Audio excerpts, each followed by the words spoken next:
This guy was the most terrifying necromancer on the continent, raising an army of 20 million undead, all to destroy the empire that left those 20 million to die from a plague. But his reign ended at the hands of the purest knight he had ever encountered. However, he is reborn 200 years later as the hero's own descendant. But now, his bloodline is falling into ruin, and he will do whatever it takes to bring it back to the top. The very family that once rose to power built upon his death. All this for the sake of his own ego. But before we dive in, make sure to drop a like on the video, subscribe to the channel, hit the notification bell, and let's get into it. It all starts in a freezing glacial wasteland, in the middle of a bloody war, with countless bodies scattered across the ground. And right there among the survivors, there's a guy realizing that his suffering is about to end, permanently. It looks like the holy sword of the Order pierced right through his heart with deadly precision. And the knights from the Order are actually talking about how they finally managed to catch him, the demon of the continent, Archimonde, the greatest necromancer of all time. On the other side, Archimonde starts to think that yeah, this time he's really dying. So he begins to look back at what happened, a massive war that lasted for 10 whole years across the entire continent. It was a joint operation with elite forces infiltrating his ranks, while the Imperial Army attacked the front lines. He had even set up defense lines anticipating this, but in the end he failed, and that was basically his complete defeat. And all of this happened because of a single knight, the leader of the Northern Knights, Burkel Rhineland. Burkel walks up to Archimonde, telling him that he didn't achieve this just with his own power. It was because countless people shed their blood and held the front lines that his sword could finally reach him. So now he tells Archimonde to just give up once and for all, for the peace of the continent. But Archimonde, absolutely furious, tells him to shut his mouth, because they were the ones who just stood by and watched while people died from the plague, and now they dare to cry out for peace? He shouts that they're worse than animals, that every single one of those so-called knights are nothing but disgusting hypocrites, and he swears he's going to kill every last human being with his own bare hands. So he starts to unleash his maximum power, which honestly terrifies the other knights. They realize he's trying to use necromancy even in this near-death state. One of the knights in the back warns Burkel that it's dangerous, and if they don't kill Archimonde right now, things are gonna go really bad. But the leader says enough is enough. He tells the necromancer that it was 20 million. 20 million people fell to the plague, and he used necromancy to turn them into his army. And he points out that this was the spark that started the war. Archimonde shoots back, saying that's total nonsense. He asks if Burkel really thinks he doesn't know that. He even taunts him, saying that people from Burkel's own hometown must be among those 20 million. So the only thing he really wants is revenge, right? Archimonde asks if he's wrong, but Burkel gets dead serious. He says he only has one reason to fight, strictly for the future of the children. And that immediately leaves the necromancer in shock, asking what he means. At that exact moment, his body freezes in an instant. He hears Burkel say that he has to leave his choices, his convictions, and his hope for the children. The necromancer starts to reflect on his own defeated self, staring into the eyes of a pure knight, a gaze totally different from his own. Then, once again, Burkel repeats it, saying that he fights for the descendants of the next generation. That is his true reason. Finally, Archimonde's elemental barrier shatters, and he just drops to his knees on the ground. He tells Burkel he can kill him now. But what surprises everyone is that Burkel simply drops his sword. The knights in the back beg him to wait, because if he tosses aside the holy sword like that, he could end up dying by mistake. But Burkel just walks right up to Archimonde. The necromancer still warns him that he won't die so easily, but right after that his head is completely severed. In his final moments, he keeps staring at Burkel, that knight with a pure heart. Burkel's squad finally celebrates that Archimonde is dead, and amidst those cheers, the necromancer's final thought is the sound of his own head hitting the ground. And so, that was the end of the Great 10-Year War, and also the end of the demon of the continent, Archimonde, the great necromancer. Some time passes. On a dark, stormy night, inside a massive mansion, some maids are looking pretty happy. They're asking each other if they really just saw that the young master's lips actually moved. But little did they know that inside the mind of that little baby was the greatest villain of the continent himself. The two maids, totally clueless, call him young Master Klein. They show the baby a portrait of the Duchess, who is actually his mother, and ask him to try saying "mommy." Inside his head, the protagonist realizes his body feels super heavy, but the maids just keep insisting for him to speak. And finally, when he opens his mouth to say something, he lets out a huge baby scream, yelling, "O guardians of the darkness, minions and soldiers, I, Archimonde, summon you, and you must now obey my command," which immediately makes the two maids shake in their boots and start screaming in absolute terror right after. So 15 years pass since that catastrophic scene, and once again, the very same maids are completely mesmerized by the young master. They're talking about that face, that hair, saying he is truly a masterpiece of God. Our young Master Klein. They are really emotional, saying he looks incredibly handsome today, simply dazzling. One of them even asks the young master what he eats to be so good looking. But right before the protagonist could say anything, he literally gets a bucket of cold water dumped on his head. A massive guy suddenly appears behind him, ordering the evil spirit to back off. Then the guy mentions it's pretty weird because just Just a second ago, the kid had the exact expression of Archimonde. This brute is Garrison Berkman, a priest from the Holy Order. He goes on to say that 3 more people have already been possessed, but luckily the purification wasn't too late for him. But our boy tells him it can't be easy saying so much nonsense with that much confidence.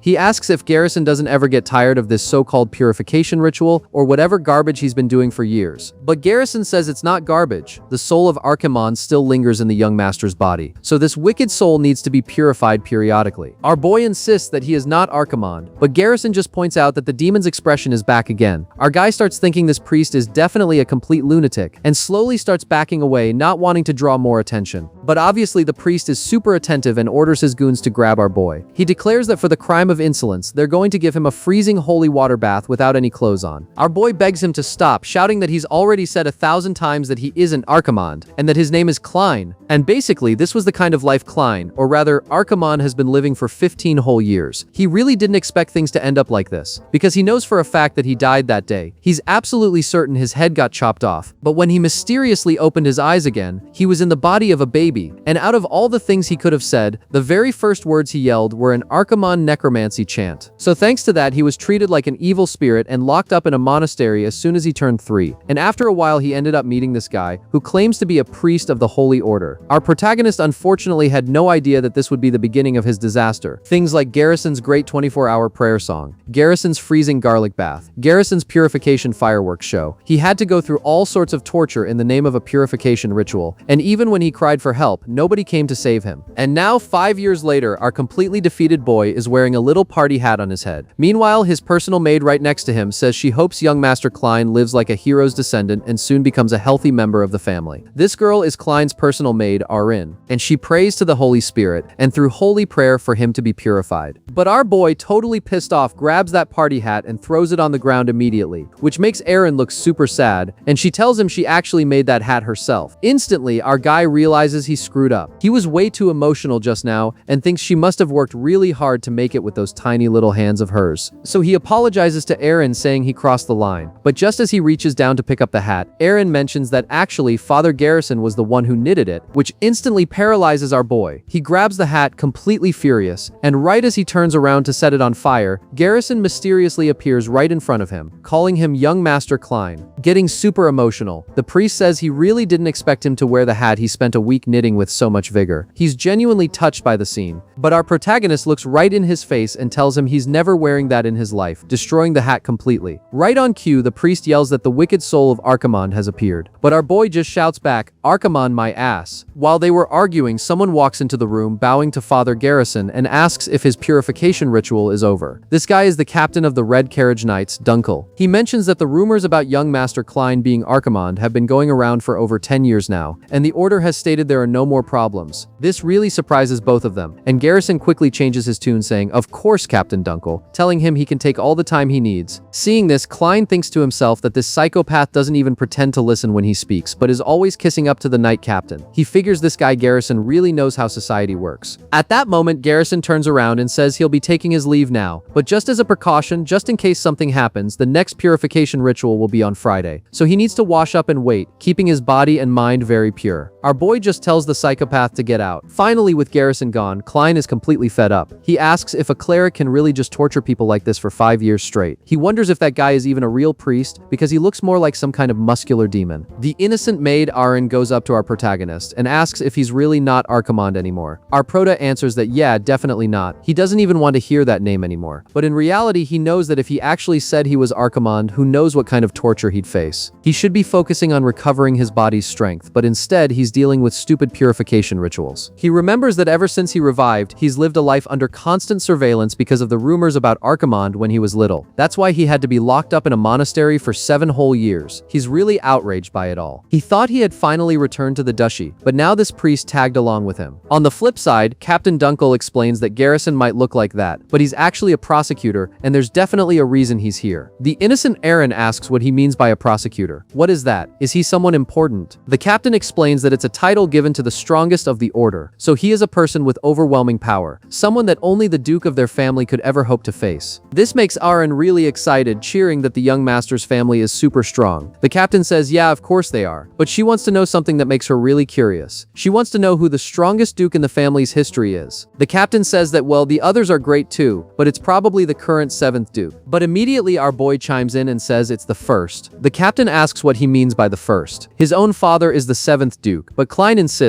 no, the first was the strongest of them all. This makes the captain get pretty serious, and he says he understands. Aaron turns to him and asks if he saw that. The young master really likes the first duke the best, since he's been staring at that painting this whole time. But Klein thinks to himself that liking him is a bit much. In truth, he really couldn't have imagined that this would happen. The captain mentions that now that he thinks about it, it's been 200 years since the first duke founded this family. Our protagonist thinks about those 200 years. He still can't really believe it, but he supposes he'll have to accept it sooner or later, that he, Archimonde, the great necromancer, would now be over 200 years old. And yet 7 generations of dukes have passed, and that so-called first duke of the family, the one he believes is the strongest, is none other than Berkel Rhineland, the former leader of the Knight Order. And simply put, this is the beginning of the new Archimonde, where he was reborn as a descendant of the man who killed him. But the very next day, our boy was having a nightmare about the exact day of his death, the moment Berkel Rhineland said he had to kill him for the future of the children. As soon as he woke up from the nightmare, completely spooked, he mutters to himself that he had a crappy dream. Then, he starts to remember who he really is. Archimonde, a legendary necromancer once feared as the demon of the continent. Even though that's in the past now, he remembers losing control in a fit of rage and nearly destroying the entire continent, ultimately dying at the hands of the Knight of the North, Berkel Rhineland. But when he opened his eyes again, 200 years had passed. He was reborn as a direct descendant of that bastard, and to top it off, with all his memories perfectly intact, the only thing he really can't get used to is this stupid white hair. While he was talking to himself, Garrison walks into his room, commenting that young Master Klein talked quite a bit in his sleep. The priest suspiciously asks if he was dreaming about his days as Archimonde again. Our boy just thinks about how much of a psychopath Garrison is, a lunatic who treats him like he's actually Archimonde and has tortured him for years. He knows that for now he needs to pretend as much as possible that he isn't the necromancer in front of this guy. So, looking a bit nervous, he plays it off, saying he's actually just been really tired lately. But incredibly, who comes crawling out from under his bed is the maid Erin. She tells the young master she heard absolutely everything he said while sleeping. And to make matters worse, she starts mimicking him. Trail of the continent, kill them all. I, Archimonde, command you. Klein, super tense, tells her to keep quiet and asks when he ever said something like that. The priest looks dead serious, debating whether he should move today's purification up. But before he can, the butler Berkman enters the room, announcing that the swordsmanship demonstration is about to begin. Garrison decides to thank Erin for her report and declares that young Master Klein will need to double the time of his purification ritual later. Our protagonist is absolutely furious, wishing this crazy psychopath would just stop with his nonsense. A few hours later, Klein, Aaron, and the butler Berkman are walking through the mansion. Klein asks about this swordsmanship demonstration, since his father has never called him to one before. The butler explains that the Duke himself gave orders for his attendance this time, and it seems the people from the branch families have also arrived. Beside him, Aaron tries to cheer him up, saying the young master can at least just watch. In response, our guy rips open a little bag and pulls out a cookie for her. Watching this, the butler scolds the girl, saying she keeps making cheeky requests to the young master over and over. But Klein tells the butler not to be so hard on her, since he can see how happy that cookie makes her. Still curious, he thinks about these branch family members, who are basically just annoying worms that pop up every now and then. And sure enough, these so-called worms are already glaring at Klein with pure disgust. They start mocking him, asking if that's the one they call Klein, or if they should call him Lord Archimonde or Big Brother Archimonde. One of them mentions that he rotted away in the Empire's monastery for 7 years and asks if he has any stories to tell. Another sarcastically warns them to be careful, or he might end up cursing them if they aren't cautious. Observing these freaks, our boy notes that these guys are basically his distant cousins from the North Branch, the West Branch, and others he doesn't even remember the names of. The reason these unknown faces are being so bold against a direct bloodline member is simple. The main family is crumbling. Ignoring the insults, Klein turns his attention to the arena, where a huge duel between two young knights is taking place. The blue-haired one, Dalton, insults the blonde kid, calling him a little bastard and demanding he take the fight seriously. The blonde kid, Delane, without breaking a sweat, just apologizes to Dalton and says the fight is already over. Dalton gets furious and tells him to shut his mouth. Watching from above, Klein thinks that if there is any hope left for his family, it's him, the eldest son of the Rhineland family, a promising prodigy, and his half-brother Delane Rhineland. It's highly likely that this swordsman family's reputation is only being maintained thanks to Delane's talent. Mid-fight, Dalton yells that it's going to be different this time. Klein keeps tracking every single movement. Suddenly, something sparks in his eyes. He realizes this this is the very first time he's actually watching a sword fight since being reborn as Klein. Mysteriously, he begins to absorb all the sword movements. He can see the footwork, the response time, the exact moment to push off the ground, and even the flow of mana. He sees it all crystal clear and knows this is the Rhineland family's secret technique, the meteor sword. In a flash, Delane dodges the strike, appears right behind Dalton, and sends his opponent's sword flying, defeating him and ending the duel. The Branch family members are shocked, completely impressed that he successfully pulled off the meteor sword in front of so many people. They quickly realize this is a warning, showing them that the main Rhineland bloodline is still going strong. Klein is confused by what he just saw through his own eyes. While trying to figure it out, his half-brother Delane walks up and asks how long he's been standing there. Our boy lies and says he just got there. Delane smiles and says he should have told him he was coming, because he would have tried harder if he knew his brother was watching. Looking at Delane, Klein admits to himself that this guy is literally perfect. Elite skills, great looks, and an awesome personality. Changing the subject, Klein asks if the Branch families are here to squeeze more money out of them again, figuring it's going to be a problem. Before they can keep talking, someone else approaches to congratulate Delane, saying it's truly surprising he's already mastered the family technique at his age. This man is the 7th patriarch of the Rhineland family, Heinkel Rhineland, their own father. Our prota knows that for Heinkel, Delane's existence is probably his last shred of pride. Right behind the patriarch is Captain Dunkel, who also praises Delane, pointing out that knights his age are entirely incapable of that level of mana and precision, calling his talent literally overwhelming. Delane, a bit embarrassed, says he's not quite at that level yet, but the patriarch insists that a Rhineland knight must always be the best in the empire, reminding him that those were the final words of the first Duke, Berkel Rhineland, and he should engrave them in his heart. After that, Heinkel turns to his second son, Klein. He examines the boy's body and sighs, saying that it seems he still can't feel any mana coming from him. Klein quickly apologizes. Deep down, he knows his so-called father is someone who only gets angry and demands things when there are expectations, and since his potential is gone, the old man just sees him as a useless burden. The captain tries to defend the boy, explaining that young Master Klein spent the most crucial years for a swordsman locked up in a monastery, making his situation very complicated. Even so, the Branch families start gossiping. They whisper about how the second son really has no mana, wondering if he even has the strength to protect the family, and pointing out how completely different he is from his brother. Trying to brush it off, Heinkel tells Klein that it's okay and there are many other paths besides the sword. But in Klein's mind, fury is taking over. He honestly doesn't care about the insults aimed at him, but hearing things like the Rhineland family is on its last legs pisses him off to no end. He remembers that the bastard Berkel risked his life for these people, and seeing them act like complete mediocre idiots is infuriating. After a quick chat, the three of them leave, leaving our boy all alone. Right behind Klein, Dalton Conwell, the arrogant kid who just lost, walks up. Dalton taunts him, asking if the young master really doesn't know how to use a sword, claiming that he's nothing but a disgrace to the direct bloodline. Klein immediately claps back. He casually suggests that seducing girls backstage at balls must be his family's point of pride then. Dalton gets completely furious and asks how he knows about that. Our boy calls him naive or just plain stupid, asking if he really thought rumors wouldn't spread just because he solved the situation with money. Totally losing it, Dalton charges at him. Our prota just calmly takes a step to the side, sticks his foot out, and makes Dalton fall flat on his face, completely humiliating him. Klein starts walking away, telling him to stop taking his anger out on him just because Delane crushed him. Furious and embarrassed on the ground, Dalton screams that Klein is just a bastard who doesn't even know who his own mother is. This instantly triggers our prota. He's deeply pissed, not because of the mother he doesn't even know, but because of this cheap sense of superiority aimed at the direct bloodline. He wonders why the hell the family of the continent's hero has fallen so low. Before a real fight could break out, Captain Dunkel appears, saying enough is enough, and warns Dalton that he won't just stand by and watch his insolence. The kid storms off, yelling that Klein is lucky his guard dog saved him. But little did he know, this was the final straw for our prota. Klein stares at the captain's sword and asks Dunkel if he happens to have a spare one on him. Later that same night, deep in the dark forest, standing in front of a massive rock, Dunkel hands over the sword he asked for, but questions why he needs a blade at this hour. Our boy replies that he wants to test something out. He mentions the moves Delane was doing earlier, and Dunkel asks if he's talking about the meteor sword. The prota confirms, saying he has something to check, and tells the captain to step aside. Dunkel steps back, thinking to himself that Klein still holds deep lingering regrets about the path of the sword. He knows that unfortunately the young master's body has no mana, meaning he can't become a knight, let alone copy the meteor sword, which was created by the first Duke himself. But inside the mind of Klein/Archimond, the scene he absorbed in the arena was strangely vivid. The footwork, the timing of the dash, the trajectory of the blade, and the constant flow of mana, he remembered it all. The exact moment he opens his eyes, the entire atmosphere around him shifts. Feeling that overwhelming presence and power, Dunkel snaps his head around in shock, wondering what the hell is going on and where that energy is coming from. When the captain looks, he's left in absolute awe. Our manaless boy just flawlessly executes executed the meteor sword, delivering a clean, dry slash that cleaved the massive rock right down the middle. It proves without a doubt that he holds terrifying power with a blade. Completely stunned, Dunkel rushes over and asks how on earth he managed to do that, and Klein, even more lost than he is, just replies that he has no idea how he did it, but it somehow worked.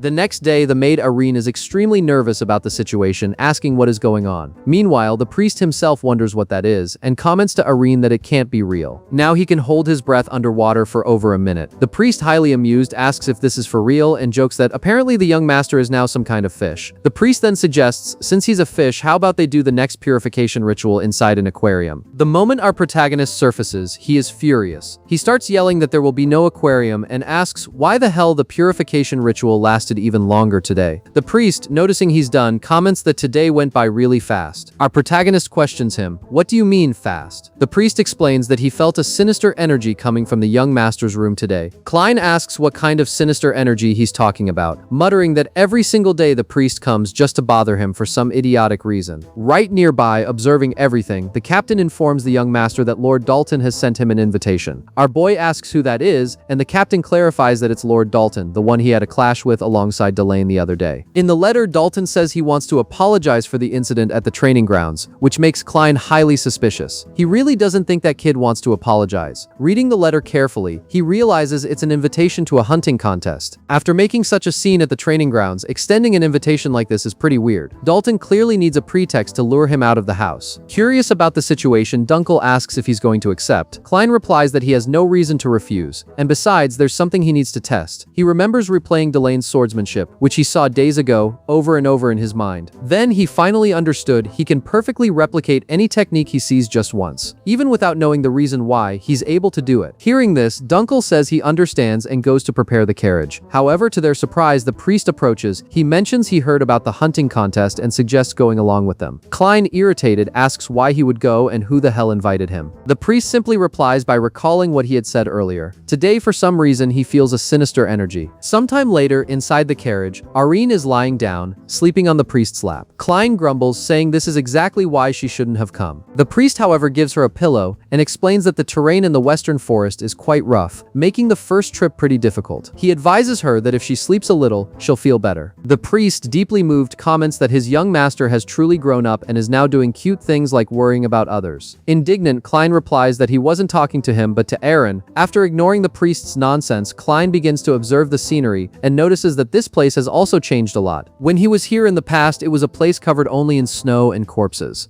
It's mind-blowing to think that this ice field lasted for 200 years and has now survived so green and full of life. This was to be expected from that Burko guy. Apparently, he was quite different from the rest. A few hours later, Dunkel finally opens the carriage door, announcing they have arrived at the Conwell family's grand mansion. Looking at the estate, our protagonist realizes this is where that bastard lives. The mansion is even more luxurious than the main estate of the Rhineland, one of the region's 3 great families. He reflects that this is just a hunting contest between kids, which shows they have a lot of money to burn. The moment our boy steps inside, Dalton appears accompanied by several dogs. Dalton asks what he is looking at so intently. Dalton brags, saying the ceilings here are high, the walls are thick, and the construction is top-notch. He asks Klein what he thinks of his mansion and taunts him, asking if the luxury matches the money they squeezed out of the main family. Dalton continues, saying he knows Klein was locked up in the monastery for 7 years, so he probably knows nothing about the real world. However, the only thing our protagonist was paying attention to were the dogs, which looked quite starving. Ignoring the taunts, Klein asks since when a hunting contest turned into a tea party. Calm and collected, Dalton replies that Klein is indeed very impatient. He already knew he'd hear something like that, so he prepared a special attraction. He tells Klein to pay close attention as they are about to start, and right then he unleashes the dogs. Dalton explains that they scattered food across half the mountain, and that the sense of smell of starving dogs is up to 100,000 times stronger than a human's.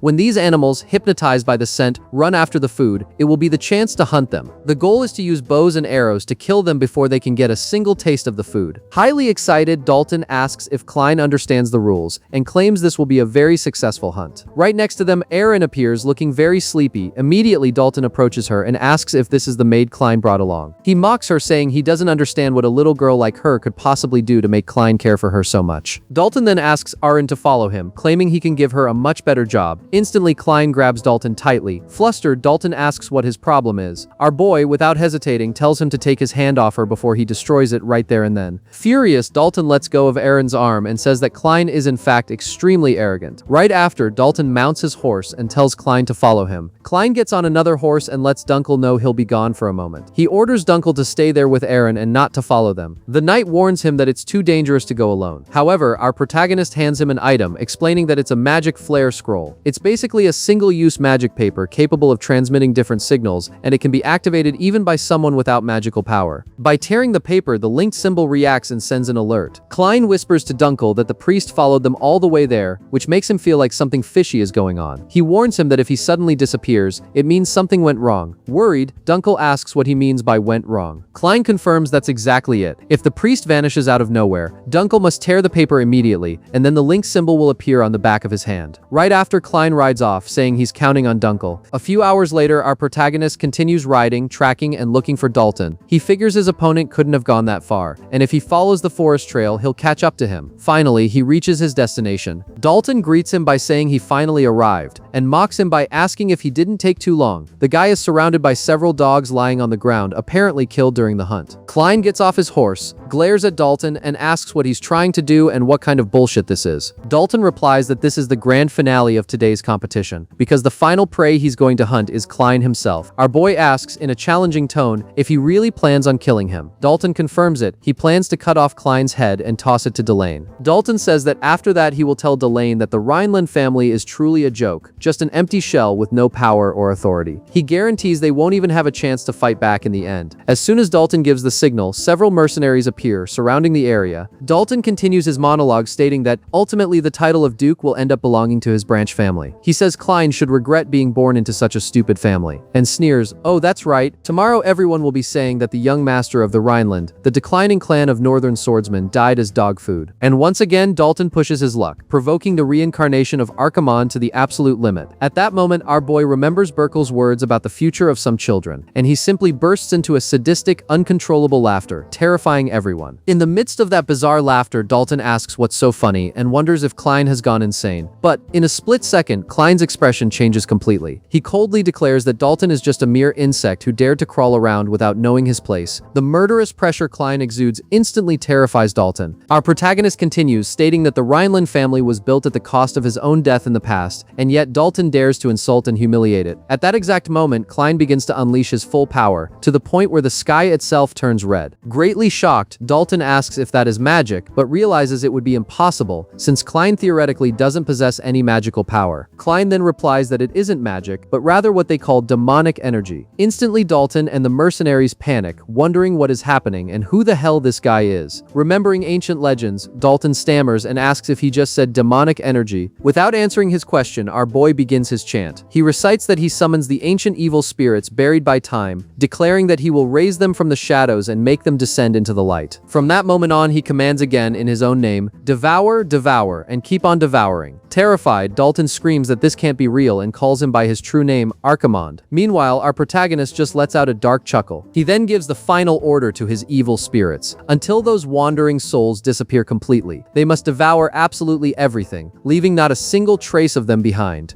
Right after Klein says this, he begins to recall something he thought he had forgotten. But in truth, he almost did forget, because 200 years have passed, and 200 years feel like distant, fleeting days. Yet, he can still feel it and remember it clearly. Countless voices echoing in the darkness, the voices of the dead calling out to him. He instantly remembers this sensation: resonance, vibration, after-image, and memory. It's this feeling of nostalgia that overwhelms him once again. Back in reality, Dalton screams that this can't be true, demanding to know how he could actually be Archimonde. Our protagonist, extremely calm, replies that they did indeed used to call him by that name. The mercenaries behind him start wondering, "What do you mean, Archimonde? Wasn't that just a rumor? Besides, those things behind him really do look like skeletons." After staring at each other for a moment, they all burst out laughing, wondering what kind of joke this is. They say they're just a bunch of worthless skull fragments, and that after all that posturing, this trash is all he has to show for it. However, our protagonist, dead serious, questions them. Trash? Dalton asserts that of course it's trash, bragging that he himself has destroyed hundreds of these skeletons on his missions. Next to him, a curious mercenary asks why they look like that and if those black things are bones. Another replies, "Who cares? Each of them can take a bone as a souvenir." However, Dalton orders the front line to deal with the ones blocking the way, while the rest clear a path. He then orders the archers to attack. Dalton yells, "Fire!" and the arrows are launched toward our protagonist and his sort of skeleton troop. A hail of arrows rains down on him, while Klein remains calm and untouched, as if nothing is happening. He faces the arrows as if they were nothing. With a smirk on his face, Dalton mocks him, saying, "Poor Klein." He claims the kid is going to be crushed by those arrows until he turns into mincemeat. But at the very last second, Dalton notices something strange: the movement of the skeletons. They surged forward to defend our protagonist. With their shields, they block the rain of arrows, while Klein flashes an arrogant smile. He comments that 200 years is a long time, and apparently no one seems to recognize these warriors. Completely terrified, the mercenaries wonder where the hell those shields came from out of nowhere. Our boy replies that they might indeed be confused if those were ordinary skeletons. Highly apprehensive, the enemies ask what kind of abominations these creatures are, and Klein warns them that his skeletons are very different. Mentally, he asks his old acquaintance Berkil to take a good look at this, as he commands his army and deactivates the frontline defensive formation. Klein continues thinking about the future of the North, which Berkil protected even after death. Those who ridiculed and insulted him, Berkil should watch as they are torn to pieces by his hands. Next, he orders all skeleton units to prepare for the attack. Once they all enter combat mode, Klein gives the signal to advance. The army of darkness charges head-on at the mercenaries, where Dalton is hiding. All the men are shocked, wondering how it's possible for those creatures to run so fast. Dalton, trying to keep his cool, tells them not to panic so much, as they are just simple skulls. Little did they know, it wouldn't be that simple. One of the mercenaries is already sliced in half, and right after, others start dropping dead. Dalton screams at them not to freeze up, asking what the hell they are doing and demanding they hold the defensive line. On the other side, our protagonist orders the second-line crossbowmen to surround them and lock onto their targets. Right above, in the trees, the skeleton archers prepare to attack. Not understanding what is happening, the mercenaries fall into a panic. Apparently, the enemy also has ranged attack units, which is completely absurd to them. At Klein's signal to open fire, the bone arrows are shot. Several mercenaries who didn't notice the ambush die instantly, without even knowing where the strike came from. Among the bodies, Dalton trembles with fear, thinking that this is absolutely impossible. He can't accept it, this can't be happening, and these are definitely not the type of skeletons he knows.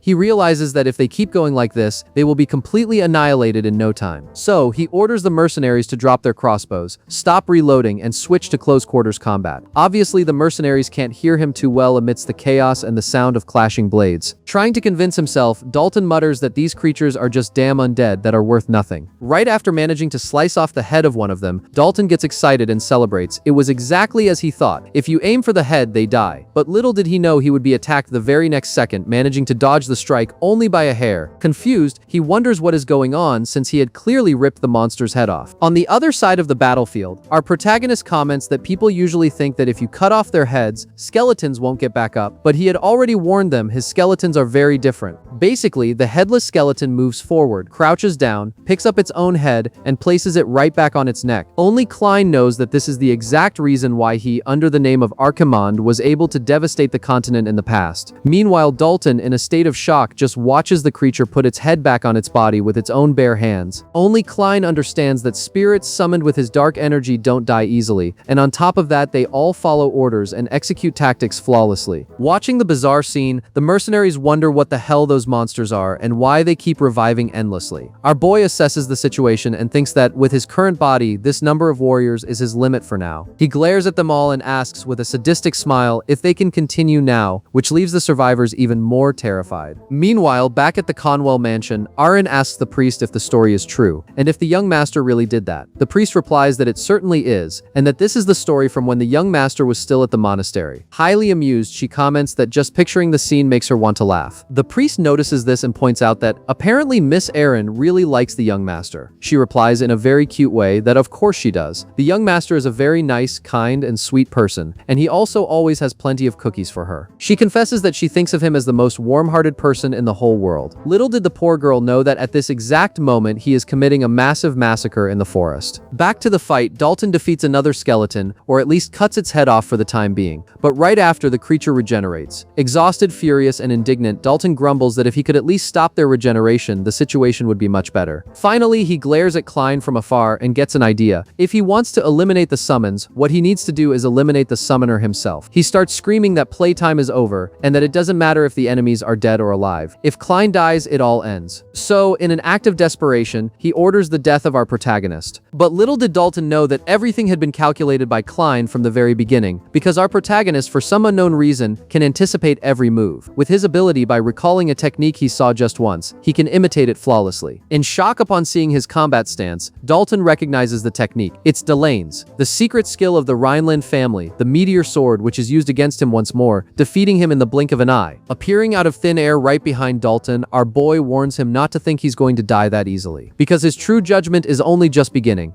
After Dalton is defeated and sliced into several pieces, Klein says he was right. If you kill the summoner, all of a Necromancer's creations lose their power. Archimonde was defeated precisely because he couldn't overcome this weakness. However, he thinks the twist of fate is truly bizarre. Having the power of Archimonde, the Necromancer who used demonic energy, along with the power capable of protecting him, the very ability of the Rhineland family, made his enemy's blood even stronger. In Dalton's final moments, Klein tells him that now that he has been born into this body, he can no longer ignore it. Flustered, the kid asks what the hell he is talking about. He finally dies, while Klein simply asks Burkle to wait for him. This is his family, ruined after 200 years, and he himself will raise it from the shadows once again. Inside his own mind, Dalton wakes up in a very strange place, completely pitch black. He wonders where he is, since it's so dark he can't see a thing. Moreover, this feeling is incredibly strange, as if he were bound to something. Finally, things start revealing themselves, and he asks what that is. Right next to him, someone approaches, noting that he has finally woken up. He explains that this is the place where souls arrive beyond the world he lived in. The so-called beyond, created by himself, Archimonde. The kid asks what he means by Archimonde's beyond. The Necromancer then reminds Dalton that when he was alive, he starved and tortured dogs, committing abuses in the name of hunting. He perfectly remembers the amused expression on his face. Highly agitated, the kid snaps that he is talking pure bullshit and should at least make some sense. He orders him to let him go right now, or else, but in that exact moment, he notices something weird and tells him to wait a second. He is absolutely sure his body was pierced by Klein's sword. So why is he perfectly fine now? Standing before him, Archimonde reveals that he is actually dead. He is merely returning the sins of his past life to him. That is the true purpose of this beyond. The nervous kid denies it, telling him to stop spouting nonsense about Archimonde and release him immediately. Archimonde simply replies that whether he believes it or not matters very little. What truly matters is that the time has come to pay for his sins. With that, he summons several dogs, the very same dogs Dalton used for his hunts. Watching these starving beasts, Dalton realizes he is completely screwed. Archimonde tells him to listen closely to the screams of the lives he extinguished, and to remember that from now on, this is the hell he created for himself. The starving dogs begin eating Dalton alive, while he begs them to please stop, screaming that it hurts too much. Back in reality, even though he is dead, Dalton's body begins to cry. Standing in front of him, our boy simply smiles and watches calmly. Shortly after, his skeleton army approaches, seemingly wanting to communicate with him to end the contract. He agrees. Since he accepted their request, he will reward them as well. In exchange for their help, he will break the curse binding them and grant everyone their freedom. His skeleton army begins to dissolve before his eyes, and the spirits finally find their peace. Our boy stares at those bodies, thinking that having your bones broken and scattered to the wind, that is true death. But then why was he revived again, and what is the purpose of this? To Klein's surprise, someone else approaches, commenting that dabbling in necromancy is truly unexpected of young Master Klein. The protagonist realizes this person saw everything. Curious, he asks who he is. The masked man replies that he doesn't need to know, and realistically, he probably wouldn't even recognize him anyway. In that instant, this background character starts using his power, while our protagonist just watches. All the dead mercenaries rise again, and Klein recognizes this as a soul return art, a technique that manipulates corpses. Apparently, this guy is a necromancer. The necromancer excitedly declares that Dalton failed, but the corpses will still be quite useful. Meanwhile, back at the mansion, a very happy Aaron goes up to Dunkel and asks if he wants to hear some of the young master's childhood stories, saying they are hilarious. He tells her he will listen to them later, his eyes fixed on the magic flare scroll. He wonders why the young master would carry an item only used for emergencies. Furthermore, it's been 3 hours since he and Lord Dalton entered the forest, and there is still no news. He has a terrible gut feeling about this. Getting his horse ready, he mutters that he can't just sit there and needs to go look for them right now. At that moment, a few of the household knights approach and ask Sir Dunkel to wait a moment. They tell him he can't abandon his post while the hunting contest is still ongoing, suggesting he wait a little longer. The captain glares at them dead serious, recognizing the Conwell family crest on their armor. Since they are Dalton's guards, they probably have hidden motives. He declares that he is the captain of the exclusive knights of the Rhineland family and the guardian knight of young Master Klein. If they continue to interfere, he won't let it slide. He asks if he made himself perfectly clear, and the two terrified men quickly say yes, sir. Right beside him, Aaron asks if something happened. The captain tells her to listen closely. The young master is taking too long, so he is going to look for him immediately. Because of this, Miss Aaron should head back to the mansion with the priest. However, Aaron mentions that the priest just left as well. This completely surprises Dunkel, who asks when he did that and why she didn't say anything. She simply replies that he had a very serious expression on his face, so she didn't want to bother him, adding that he mumbled something about a sinister presence. This makes the captain even more worried, cursing that damn priest in his mind. He then remembers Klein's warning about being followed, followed, and the order to tear the scroll immediately if he disappeared. He realizes things have gone south, and this is definitely no coincidence. He mounts his horse and tears the magic scroll, convinced that something has definitely happened to the young master, and that he must get there as fast as possible. Now back to Klein facing the Necromancer. The boy thinks to himself that after the recent fight, all his demonic energy is depleted, and he can't use necromancy for the time being. But the Necromancer in front of him starts laughing, while our boy knows he won't be able to last much longer in this body. The Necromancer orders his army to move out and eliminate young Master Klein. All the mercenaries slowly march toward our protagonist, while he asks if this happens to be a soul return art. It seems they think they can kill him by using the same kind of necromancy. Just then he feels the signal on the palm of his hand and realizes that the priest is approaching. He tells the Necromancer that he is definitely screwed now. Surprised, the Necromancer asks what he means. The very next second, an overwhelming presence descends from the sky, crushing the undead with a single sound. Priest Garrison intones his chant, "O light, grant rest to the dead." His monstrous strike defeats several of them at once. He turns to Klein and tells him he can now rest easy. Watching this in utter shock, the Necromancer asks who he is. Little did he know that Garrison is an agent of the Holy Church. And now that Garrison Berkman has joined the fight, this Necromancer is completely screwed.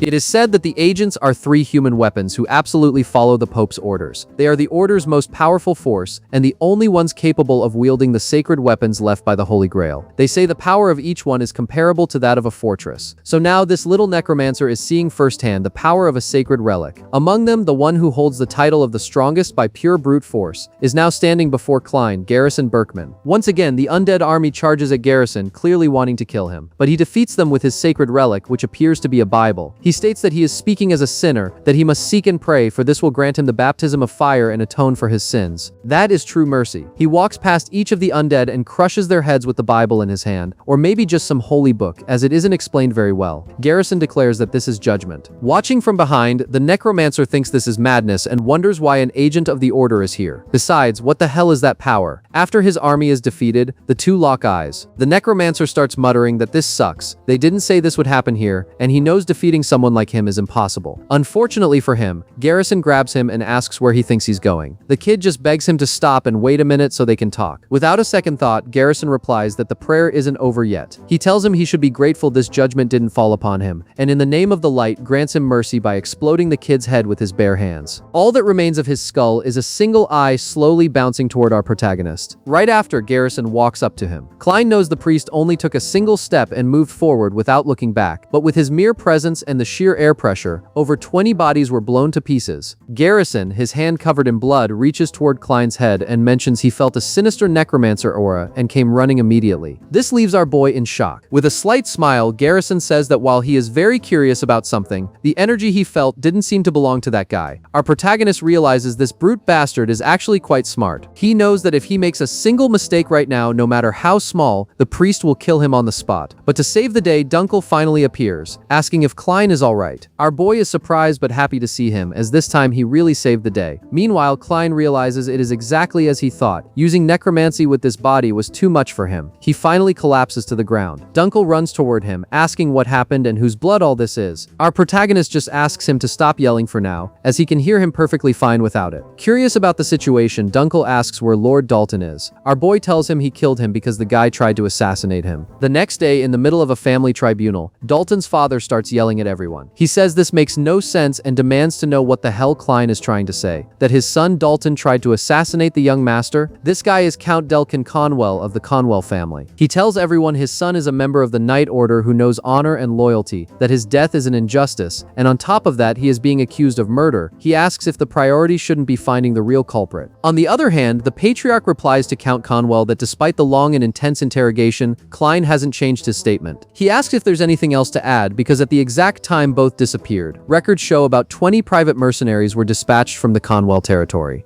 This means it's certain Dalton was at the very least planning something. Hearing this, the Count gets very worried, not knowing what to say, while thinking they are a bunch of idiots since he clearly told them to leave no evidence. Even so, he continues yelling, arguing it makes no sense. He claims Dalton was skilled enough to formally join the Knight Order, and asks if it isn't true that Klein has never even wielded a sword. The crowd starts whispering that it's true, as they saw it at the fencing exhibition, and Dunkel himself himself said young Master Klein has no mana. How could he possibly kill Dalton like that? The Count realizes there's no way out if they find out his son tried to kill a direct descendant, as he'll be ruined too. So he shifts the focus. First of all, he asks what kind of person young Master Klein is. He points out he is the son of Grand Duchess Claire, who only brought strange rumors while alive. And ever since the kid has been around, everything surrounding him revolves around Archimond. He asks how they can believe the words of someone like that, and accuse his dead son of being a killer. Getting highly irritated, the Patriarch orders Count Conwell to watch his words. But the furious Count keeps yelling, saying he understands everything now. Since young Master Klein has no talent for swordsmanship, he hired someone to kill Dalton and is now trying to frame him in such a vile way. Just then, to everyone's surprise, a voice says that's enough. Klein himself appears. He says that listening to all this, he sees the Count won't stop talking nonsense. He states that Dalton hired mercenaries to kill him, and he simply eliminated them in self-defense. And when that lunatic turned them into undead, Priest Garrison showed up and helped him. The Count yells that this is a lie, but our boy counters, asking, "What do you mean a lie? Is it also a lie that he is Archimond?" This leaves the Count speechless, as our boy finally steps into the game. He remembers swearing this when he killed Dalton. He will rebuild the family founded upon his death with his own hands, and will not allow it to be tainted by other worms. And first, those from the branch families who dared to touch him will pay the price in blood. Right then, someone knocks on the door. The girl from before enters, apologizing for the delay. She announces that the captain of the Blue Holy Lance Knights, Laya, has just arrived. Our boy finally remembers her name is Laya, recalling she was also at the fencing exhibition. Everyone wonders what she's doing there, as this is a matter unrelated to the Fall Wyvern family. But the Patriarch answers that he allowed her in because Dalton had received missions from her Knight Order in the past, giving her the right to attend the meeting. At that moment, Laya stares at our protagonist. He notices their eyes met out of nowhere. She raises her hand and says that, if it isn't too much trouble, she would like to speak privately with young Master Klein. This leaves our protagonist quite confused, wondering why she suddenly wants to talk to him. After thinking it over, the Patriarch permits it, provided it's only for a moment, and tells Klein to go talk to her without taking too long. Our protagonist thinks to himself that this is a pain, not understanding why knights are always like this. But after reflecting, he realizes this is actually a good opportunity. The reason she called him must be one of three things: confirmation, suspicion, or a test. He tells his father he understands and follows Laya through the mansion. To Klein, it really doesn't matter what it is. Once he sets a goal, he doesn't plan on running away. He will use them to his advantage. But finally, when they enter a private room, she slams her foot on the table, leans in close, and asks him face to face if she can touch him. Very nervous, Klein just wonders if that is even appropriate.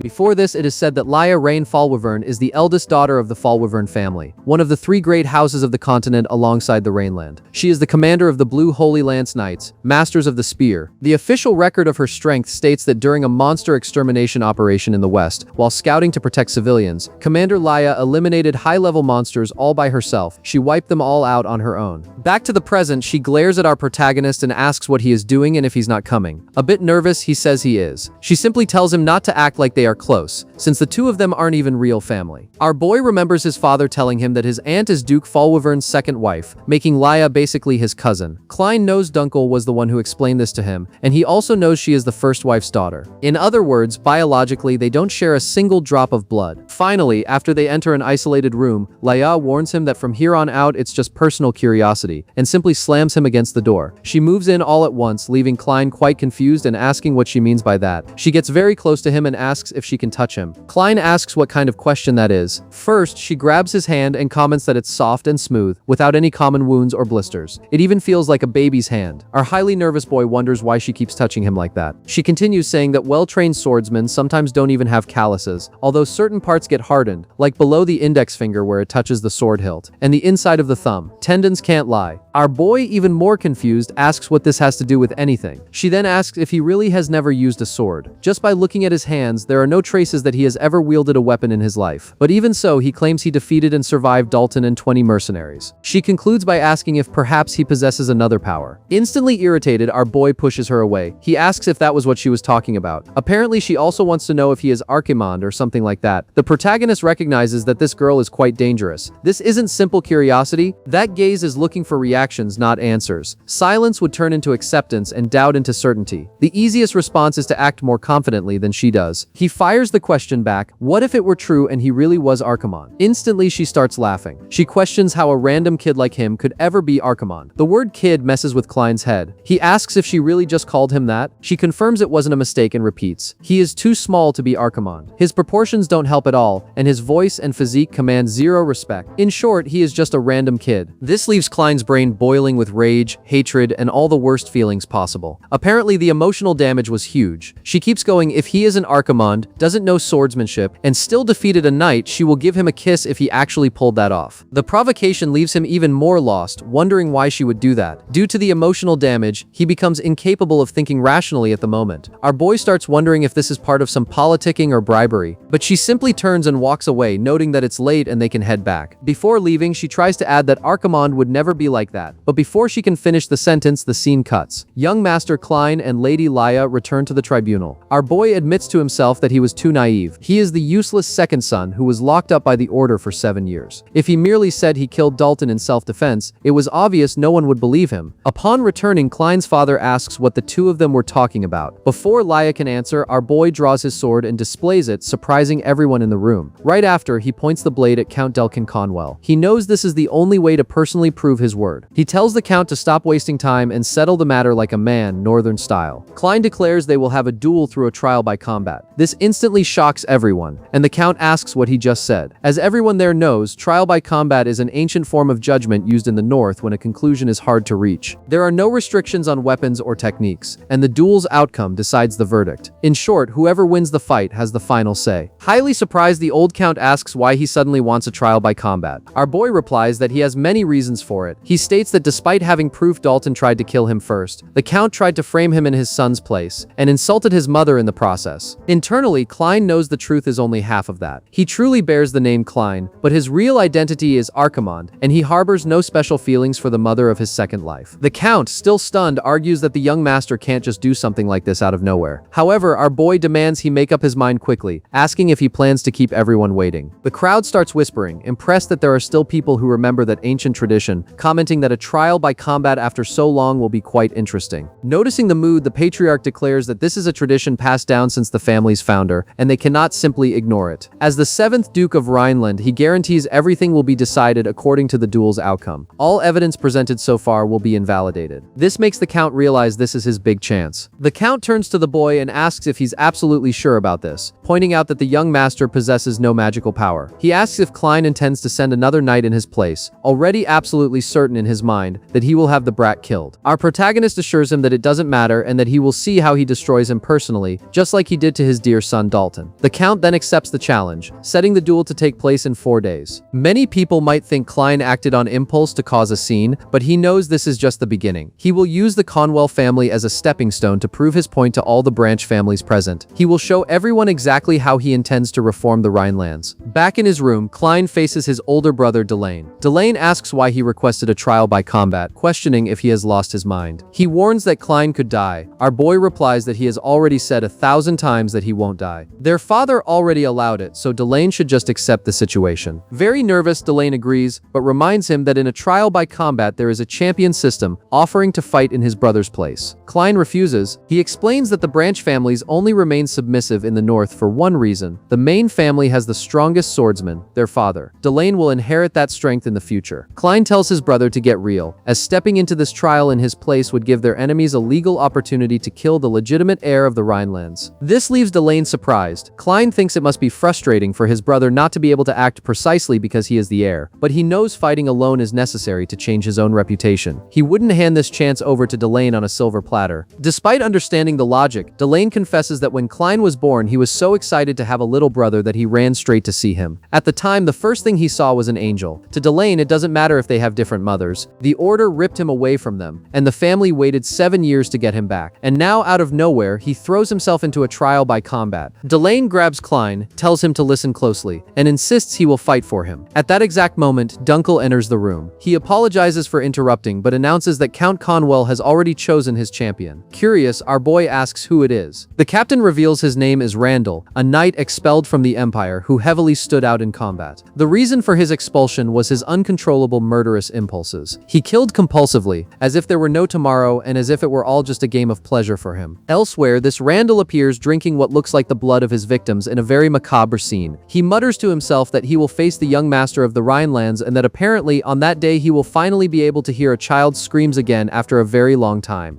A few days pass, and Dunkel approaches Klein, handing him the sword he requested. Dunkel explains that he forged the weapon exactly as asked. He tells the boy to be careful just in case, because the moment it clashes with a mana-imbued sword, it will shatter. Our protagonist replies that this is perfect, and now they can leave. On the day of the duel, the crowd notices that Klein didn't run away and actually showed up at the arena. Count Delcan Conwell comments in surprise that he never imagined the boy would come in person. He turns to the Patriarch and asks if he is okay with this, since his champion is an Imperial Knight and could be a huge problem for a son with no mana. The Count taunts him further, saying it's not too late to send Lord Delane in his place. The Patriarch remains completely silent. Meanwhile, Klein looks around the arena, wondering where his opponent is. Suddenly, a giant appears right behind him and lightly taps his shoulder. The man asks if he is Lord Klein, noting he is much younger than he had heard. He mocks the boy's thin arms, wondering what kind of sound they'll make when he snaps his neck. Instantly, our boy slips away, surprising everyone watching. The crowd wonders what just happened, and if he somehow dashed backward. The Count himself asks the Patriarch if he saw that, pointing out the boy is already acting scared before the fight even begins. He wonders if the brat will even endure the duel. Back in the arena, the giant Randall says Klein already looks terrified. Our protagonist denies it. Internally, he admits he was caught off guard, as that shoulder tap reminded him of the last time that damn priest grabbed him, which was definitely terrifying. Watching the fight from afar is Laya Rain Fallwyvern. Beside her, a knight comments that her mother will be furious if she finds out, suggesting they head back. Laya replies that she doesn't care, since that woman isn't her real mother anyway. In her thoughts, she considers that if Klein beats that knight, she will give him a kiss. Obviously, she doesn't say this out loud. What she tells her escort is that she is also there to confirm a suspicion.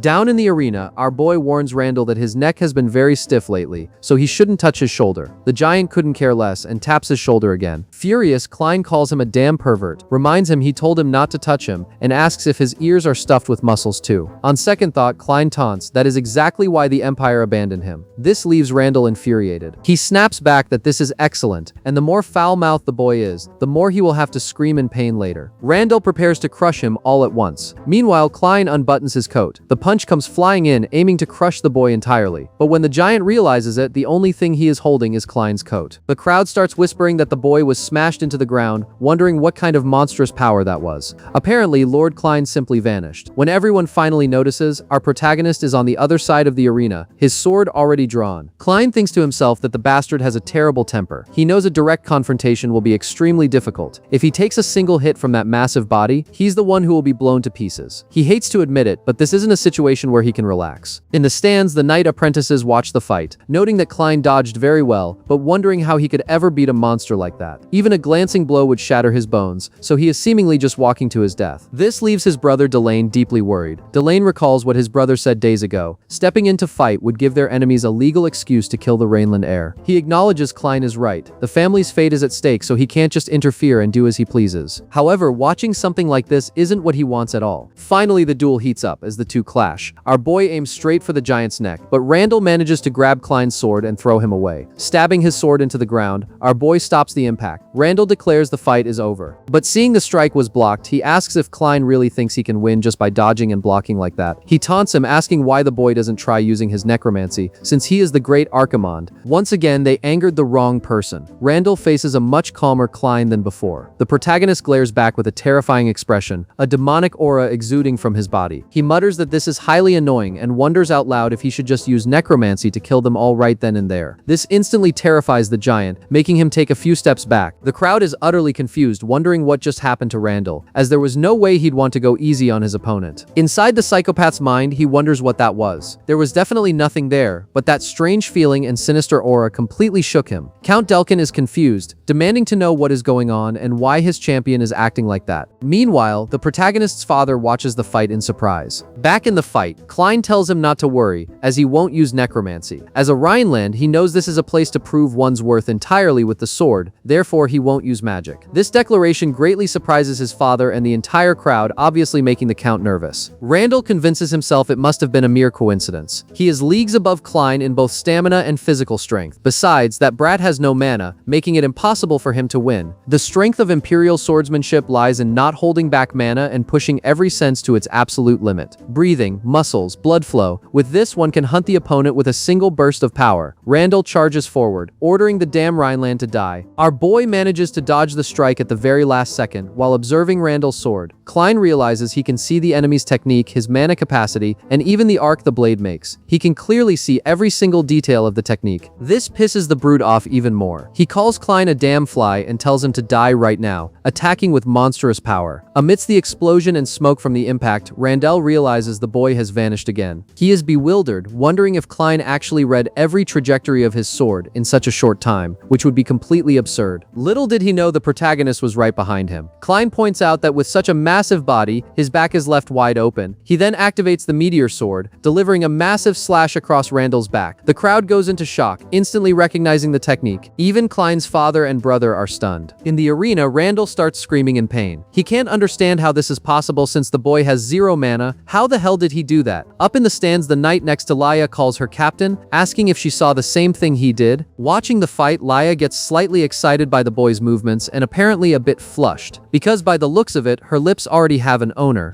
During the fight, the patriarch recalls his conversation with the captain the day before. The captain had said that normally the patriarch himself would have intervened. Henkel replied that he knows very well he shouldn't act on personal feelings. He explained that if he stepped forward, the Rhineland family's prestige would fall even further. The opponent is an imperial knight and Klein has absolutely no chance of winning. To the patriarch's surprise, Dunkel asked why he allowed the duel then. Klein's father revealed the boy volunteered to defend his late mother's honor. Even when Klein was easily labeled as Archimond and locked in the monastery, his father couldn't save him. He questioned what right he had to stop him now, since in the end he failed to protect anything, not his son, not his family. Captain Dunkel, however, told him not to worry. He guaranteed young Master Klein is stronger than he thinks and would not lose the fight under any circumstances. Back in the arena, our protagonist attacks Randall again. Watching the scene, Henkel stands completely frozen in shock. Our boy begins to address the crowd. He explains that the Northern Swordsman family, the Rhinelands, reduces mana consumption to the absolute minimum to endure the brutal ice fields. If Imperial swordsmanship is predation, crushing the opponent by releasing all mana at once, Rhineland swordsmanship is temperance. The essence of their technique is to attack the opponent's opening with the bare minimum of mana. Klein states that the ultimate swordsmanship extracts maximum efficiency with minimum mana. That is exactly how he, someone with 0 mana, can still use his family's techniques. He claims he might lack raw power, but his technique is more than enough to defeat a guy like Randall. This infuriates Randall, who calls Klein a lowly bastard for daring to face him head-on. Randall unleashes all his power at once, instantly terrifying the audience. Count Conwell is thrilled, thinking this is Randall's secret technique, a mana explosion that instantly seals the opponent's movements. Randall acts like a fierce lion staring down its prey. He screams that Klein is nothing but a moron and that in the end he will be the victor. He charges at Klein with everything he has, intending to cleave him in two. Watching in deep concern, his brother yells at him to watch out. Instantly, our protagonist blocks the strike. He remembers Dunkel's warning to be careful with the sword he requested. Dunkel had warned that when the weapon clashed with a mana-imbued sword, it would shatter, and that is exactly what happens. Watching the blade break, the brute Randall gets very excited. He yells, "Serves you right," at Klein and declares this is his end. Little did he know this had all been meticulously planned. Using the shattered sword, our boy dodges the strike and lunges at him. Klein declares this is it, and that the weapon to hunt him is finally complete. The scene looks like a simple feather floating calmly toward a great lion. But in the end, the great lion was actually the prey of a giant eagle. And just like that, using only his shattered sword, Klein severs the great Randall's arm. Up in the stands, the patriarch declares that's enough and the duel is over. An extremely awkward silence consumes everyone. Captain Dunkel thinks everything happened exactly as the young master said. Rhineland swordsmanship can be executed with minimal mana, but doing so is only possible for a highly experienced knight. Yet Klein executed it all flawlessly, from his footwork to the sword's trajectory. Furthermore, deliberately baiting his own sword to break just so he could strike at point-blank range is truly hard to believe. Dunkel concludes that no matter how you look at it, this is a perfect victory for young Master Klein. The only voice echoing in the arena belongs to Randall, screaming and crying over his lost hand. Soon after, the medical team rushes in, stating they must stop the bleeding quickly. Our boy watches them from behind and asks if they plan on reattaching his arm. The doctor says no, explaining the wound only needs basic healing magic, and they will prep a mold for a prosthetic arm next. Klein asks if they are serious and if that's really it, noting that apparently, even after 200 years, healing magic hasn't advanced at all. The patriarch approaches him and asks if he feels nothing, even after seeing a severed arm right in front of him. Our boy thinks he has a point. Since he isn't Archimond anymore, he should probably show some human reaction. But standing right behind them is Count Conwell, completely in shock. He mutters that this makes no sense and refuses to accept Randall lost like that. The Count asks if the patriarch knows how much money he spent to hire that knight. The patriarch glares firmly at Count Conwell, stating that as agreed, he must admit his faults and meet the winner's demands. Obviously, he refuses, arguing he lost his son and his exclusive knight, questioning how he could ever accept this. But at that very moment he feels as if his head were ripped off just by Klein's freezing glare. Klein calls him by his name,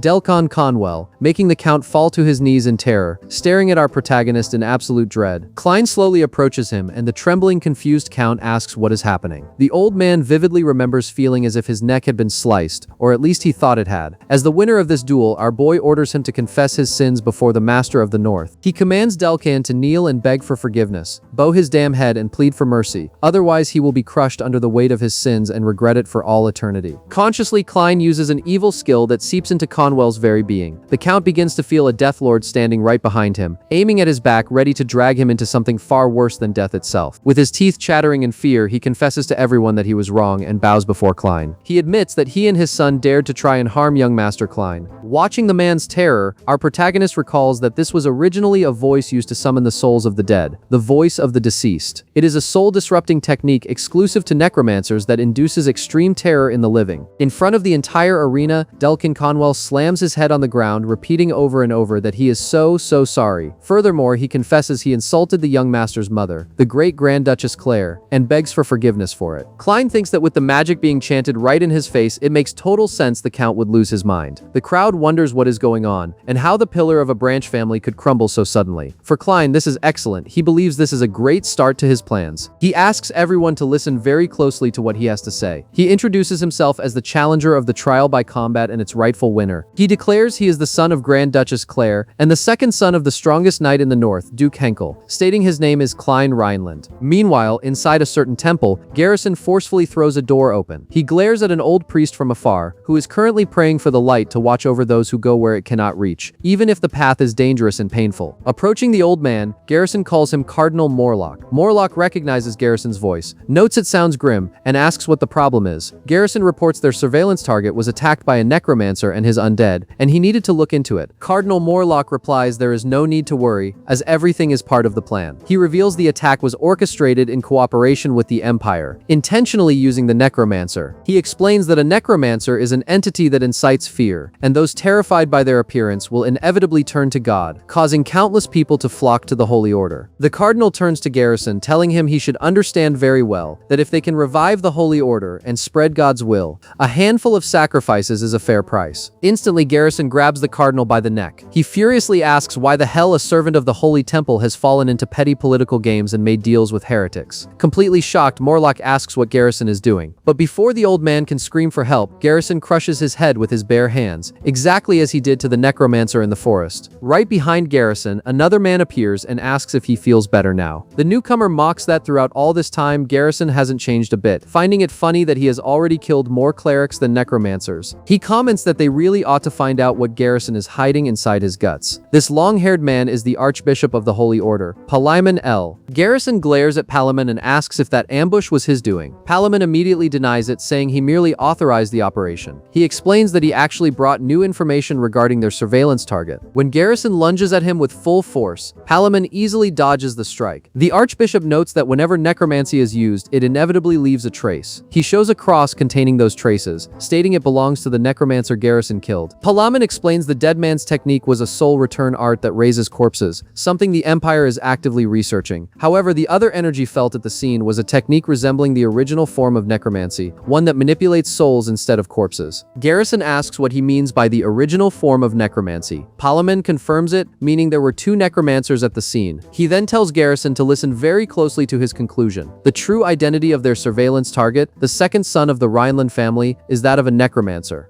The scene cuts to another location. On a rainy night inside a mine, an old miner was working peacefully. What he didn't know was that a gigantic monster had been targeting him from the start. Even his desperate screams for help couldn't be heard by anyone. Back at the Duke's mansion, the innocent little maid Erin, holding a cookie, jokes that the situation is a disaster. She ends up making a doll with the young master's face, thinking it looks exactly like him, and bursts into laughter. Meanwhile, our boy, sitting in his chair, reflects that a week has passed since the trial by combat. He defeated the champion Randall using his family family's technique, successfully extracted Count Conwell's confession with the voice of the deceased, and publicly announced his existence to the Branch family faction. Klein thought he would finally be recognized by everyone. The real problem is that his 15-year-old body lacks the stamina to keep up the pace. Annoyed, he tells Erin that if she is done playing, she can head to her room and sleep. Pouting, she calls him mean, complaining she always plays alone. Our boy asks what she means by playing, pointing out he is clearly reading. She shoots back that it's just a romance novel, so basically he's just playing too. Little does she know, while the cover looks like an ordinary romance novel, the inside is filled with Klein's secret notes. They are detailed writings on anatomy, magic circuits, and spell formations, all focused on the infamous necromancy. He calculates that with his current body, he can summon a maximum of 11 skeletons. Klein knows his control is stable, but he lacks the numbers for a war of attrition, forcing him to research further. His biggest problem, however, is that damn priest, Garrison. The man seemed ready to exterminate the very last seed of any necromancer.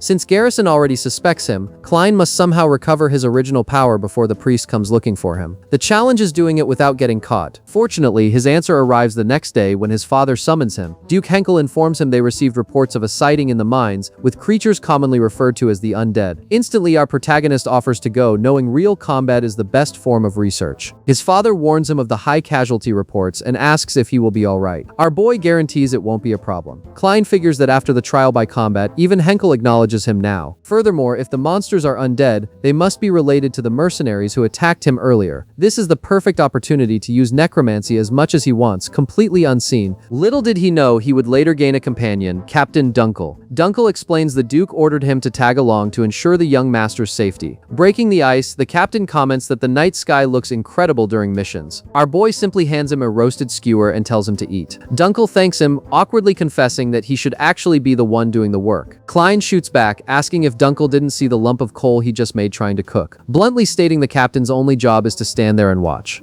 During this mission, Klein learned a completely unexpected fact. The supposed knight commander is utterly useless at hunting and cooking. Embarrassed, the captain admits he can't even look him in the eye and doesn't know what to say. Our boy just tells him to forget it and eat what he's grilling. Unlike Dunkel, Klein spent over a decade running from the Night Order in his past life, so surviving in the wild is nothing for someone who has endured far worse. Watching the young master, the captain notes he is very different from other boys his age. He hid his sword talent and displayed a formidable spirit during the trial by combat. Because of this, Dunkel confesses he sometimes thinks Klein might actually be the reincarnation of Archimonde. Instantly, Klein orders Dunkel never to say something like that in front of that damn priest. Dunkel laughs, assuring him he would never say it out loud, since Archimonde was a demon who turned tens of millions of northerners into undead. Suddenly, the mood shifts and a grim wind blows past them. The captain notices the change in the air, and our boy firmly repeats that he must never ever bring that subject up again, slightly scaring Dunkel. Mid-conversation, they hear a noise coming from the nearby village. Their desperate villagers are fleeing from a horde of zombies. These monsters are easily put down by Dunkel and young Master Klein, who quickly orders the captain to save the rest of the people. Once the creatures are defeated, a villager thanks them for the help and asks who they are. The captain introduces him as the second young master of the Rhineland family. The villager is shocked to hear the name Rhineland, but the captain cuts him off, stating the priority is knowing how long these things have been appearing. Meanwhile, Klein observes the undead. He deduces this is a form of reanimation magic used to revive and control corpses. And just as expected, it's the exact same technique used by the necromancer who attacked him in the forest. Back in the conversation with Dunkel, the villager reveals the attack started about 2 months ago, right after the Count's family restricted access to the mine, and that several people began disappearing around that time too. Furthermore, the villager reveals those undead are all former residents of their village. This infuriates our protagonist, who demands to know what he means. Right then, another villager aggressively charges at Klein. He grabs him, asking if he is a Rhineland and demanding an immediate answer. Confused, Dunkel steps in, asking what the man thinks he's doing to the young master and ordering him to let go immediately. In sheer desperation, the villager screams that they begged for help for 2 whole months and received absolutely no response from the main family. Now, only 2 of them show up just to ask how long this has been going on. Sobbing, he reveals that the monster Klein just killed was his own father. The poor man only worked day and night in the mine and ended up turned into that. The villager cries out, asking why they have to suffer so much. Amidst the argument, Klein's patience runs out again, something apparently getting easier and easier to trigger. With a manic glare, he stares at the citizen and tells him he talks too much. Klein tells the man to shut his mouth, asking why the hell any of this is his fault. His coldness shocks the villager. The boy continues, stating he wasn't the one who turned the man's father and the others into undead. If he wants to vent his anger, he should pick the right target. Noticing the young master is furious, Dunkel steps in, offering to handle the situation to calm things down. To everyone's surprise, our protagonist activates his power and begins a chant. He commands the innocent innocent spirits who died in suffering, promising to light the lantern that will guide their way. Soon the villagers realize the undead bodies are moving again. Klein Rhineland declares he will uphold their will, and they must follow his guidance. Suddenly, the spirits of the dead begin levitating toward the sky. The mystical sight astonishes everyone present. The spirits silently communicate with our boy, who listens, looks at them, and says he understands. Amazed, Dunkel asks what that is, wondering if it's soul resonance, a technique said to have been used 200 years ago during the Northern Plague to free the dead. That same desperate villager stares at his father's spirit, who in his final moments simply smiles, bidding his son a final farewell. Soon after, everything falls silent again. Walking entirely alone toward the mine, Klein recalls the villager's instructions to head straight in that direction to find the entrance. As they walk, Dunkel asks the young master what he discussed with the spirits. Our boy brushes it off, saying it was nothing major, just that the spirits thanked him for helping them rest in peace and begged him to avenge them. Hearing about revenge, Dunkel freezes. The captain remembers what he said hours ago about the boy seeming like Archimonde's reincarnation, vividly recalling Klein's terrifying expression as he ordered him never to say that again. After some thought, Dunkel draws his sword and asks permission to ask a question. Pointing the blade at the master he serves, Dunkel asks directly, "Who exactly are you?"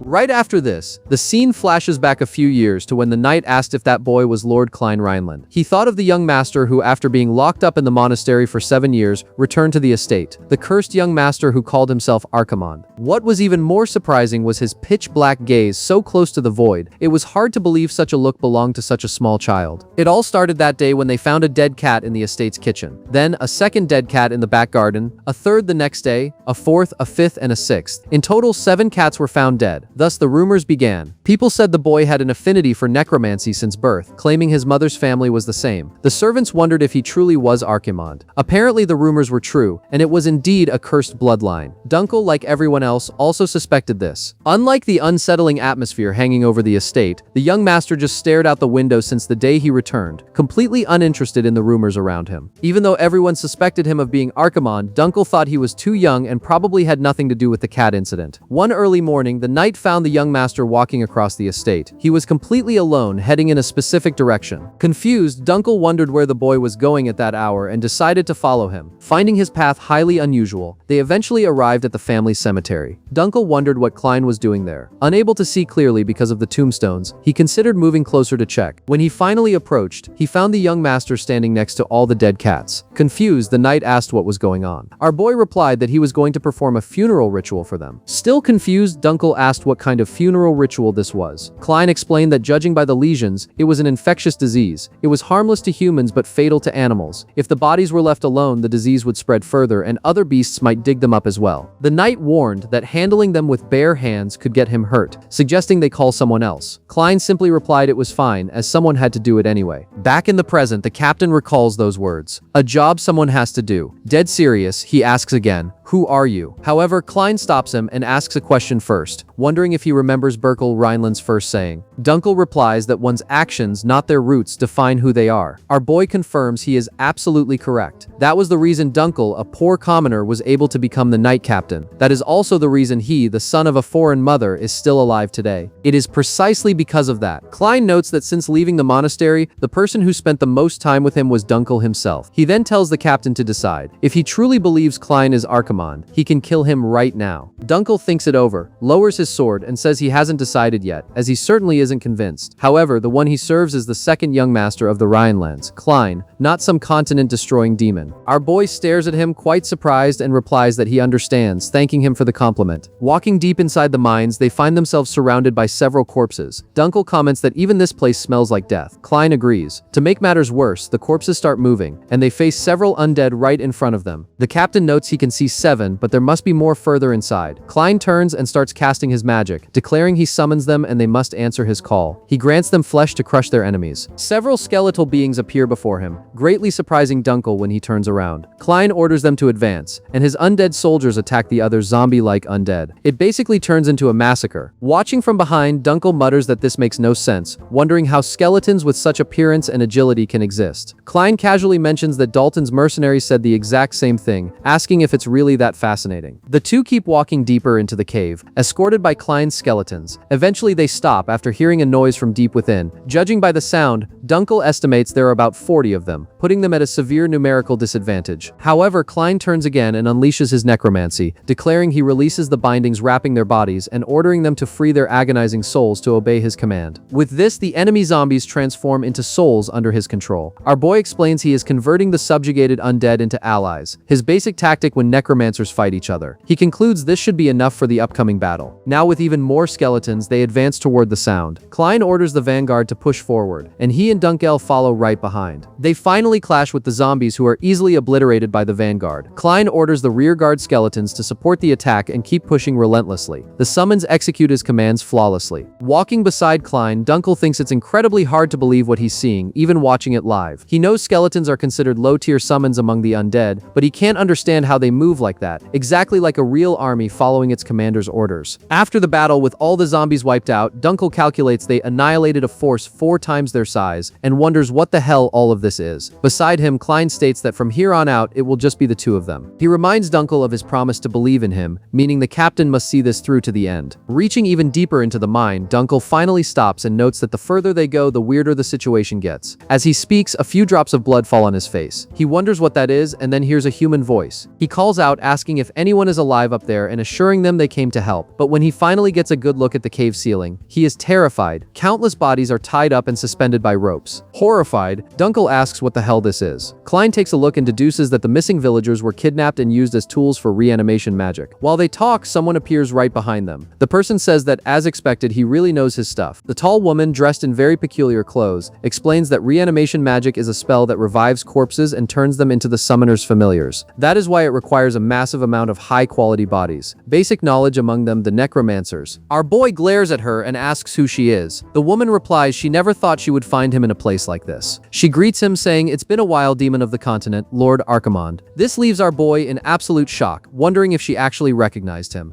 It is explained that the word necromancer derives from corpse, necros, and divination mantia, referring to those who summon souls to obtain oracles. However, after that day they became a symbol of absolute dread and represented the great calamity in which tens of millions of undead invaded the continent, the Archimonde incident. This immense, unprecedented army, which neither ate nor rested and completely ignored conventional war tactics, utterly devastated the continent. The conflict only came to an end when the hero Berkel Rhineland defeated their master Archimonde. After that, those fascinated by this power began studying necromancy one after another, but the practice eventually became limited strictly to reanimation magic. In the end, today's necromancers have been reduced to mere second-rate mages who only know how to raise corpses to fight, just like the girl standing right in front of them now. Once again, the girl taunts him. "It's been a while, Lord Archimonde." She reveals her name is Pale, and she is a necromancer. Our highly confused boy asks what she is talking about. Dunkel, right beside him, asks what she means by Archimonde, but quickly focuses on the pressing matter and asks what that energy is. Our boy agrees, noting it is an impressive amount of mana. Klein realizes she channeled magic into her own cloak, knowing witches like her are the only ones capable of fusing mana into malleable materials. At that moment, Dunkel steps forward, declaring he is young Master Klein, and ordering her not to dare call him by the name of trash like Archimonde. Our boy is highly irritated by this turn of events, but Pale just laughs, saying she was only joking and thinks she was too rude to the Renland young master. She claims to know the rumors about him, and after feeling that unknown demonic energy earlier, she is certain he is a necromancer just like her. But how should she put it? Seeing a necromancer use a sword is simply pathetic. Dunkel tells her to stop spouting nonsense and answer what she did to those people and who sent her. Pale ignores him, stating that a true necromancer does not rely on mere tools, they command souls and control death itself. With that, black energy spills from her mouth and drifts toward the dead villagers, who are still groaning in pain and mumbling strange things. Finally, Pale declares they will show him the real meaning of true necromancy. From inside a black hole, a gigantic arm made of human flesh emerges. She calls it her masterpiece, the one she dedicated her entire life to. A gigantic monster, a hideously powerful cyclops, appears right next to the girl. Dunkel is in shock, muttering that this is madness and he has never seen anything like it, not even on the battlefields. Pale affectionately calls it her little baby, and apologizes, saying it must have been really hard to hold back its killing intent in there. She asks it for a favor: crush those two until they turn to dust. The monster turns and charges at Dunkel and Klein. The captain realizes the creature is incredibly fast despite its massive size, and tries to push Klein away to save him. However, contrary to his expectations, our boy is the one who pushes Dunkel away. Klein takes a direct hit from the giant monster and is sent flying into the wall. Although injured, he is clearly not dead and simply glares at the beast with sheer anger. When the monster is about to stomp on him, Dunkel appears, ordering the creature not to dare lay a finger on his young master, and slices the Cyclops' entire leg off. The strike surprises both our protagonist and Pale. The monster starts screaming in pain with its leg torn off. Dunkel glares deadly serious at Pale. The Necromancer praises him, saying it was a nice strike for a mere knight, but talent of that level won't even scratch her masterpiece. The monster starts regenerating right in front of them, leaving Dunkel in shock as he watches its leg grow back. The creature attacks again, but the knight thinks to himself it doesn't matter. The young master threw himself to save him, even without a single drop of mana in his body. He did that for him. Dunkel feels guilty for ever daring to suspect he might be Archimonde. To redeem that shame, he resolves to kill the monster right then and there, risking his own life to protect the young master. He starts slashing the Cyclops relentlessly, as if there were no tomorrow. But the creature easily regenerates from every strike, leaving Dunkel increasingly frustrated. Even landing clean hits, he fails to wound it deeply. With a few leaps, the captain jumps up the monster's body, aiming for its head, but right as he is about to strike, the Cyclops proves faster. The monster delivers a violent slap, swatting Dunkel to the other side of the cave, where he falls unconscious. Pale gets extremely excited, saying this exceeds everything she had imagined. She is deeply in awe, driven by an endless obsession with necromancy, and after countless experiments, her knowledge had surpassed the singularity. She had finally managed to create her own variant, something unreachable for anyone else, which is why she was absolutely certain this was innate talent. Like a lunatic, she starts screaming that not even Archimonde himself would be capable of creating something like this. She convinces herself she has pure talent and has surpassed Archimonde's knowledge. The monster flashes a strange smile, if that could even be called a face, and grabs Dunkel, ready to devour him. But at that exact moment, Klein reappears. He starts explaining that the core connection point is the first key to synthesizing a Cyclops, and the second is the core suture. Pale glares at him suspiciously. Klein continues, stating the core is the conduit sending the formulas that make severed flesh regrow, and it's also the source of its regenerative power. So, how do you kill this thing? Attacking the body like Dunkel did is a pure waste of time. You just have to destroy the core. And where exactly is it? The boy explains a Cyclops' core isn't fixed in one place. It's a vital point that constantly moves throughout the body, just like blood flowing through veins. Pale sneers, acting superior, and says it's impossible to find it because it never stops moving. She asks if Klein didn't hear her. That is her masterpiece, the one she dedicated her whole life to. And faced with her talent, he is nothing. Highly arrogant, she orders the monster to crush Klein. Right as the great Cyclops is about to strike, our boy questions, talent? He finally remembers his past life, the memories of slicing and destroying hundreds and thousands of Cyclopes. He didn't need to put into words a sensation that remained as vivid as if it had happened yesterday, the sensation of knowing every single pathway of those creatures' internal cores. He tells her that in the past he simply did it like this. In a single motion, Klein not only slices off the monster's head but also hits the core dead on. Pale is completely in shock. With one measly strike, he destroyed not just the creature but also her ego and what she so proudly called talent. As the core shatters, a bewildered Pale asks what that was. Our boy just stares at her and says that if she dedicated her entire life to creating that, maybe she should leave it as a mere hobby in her next life, because in the end she didn't have that much talent after all.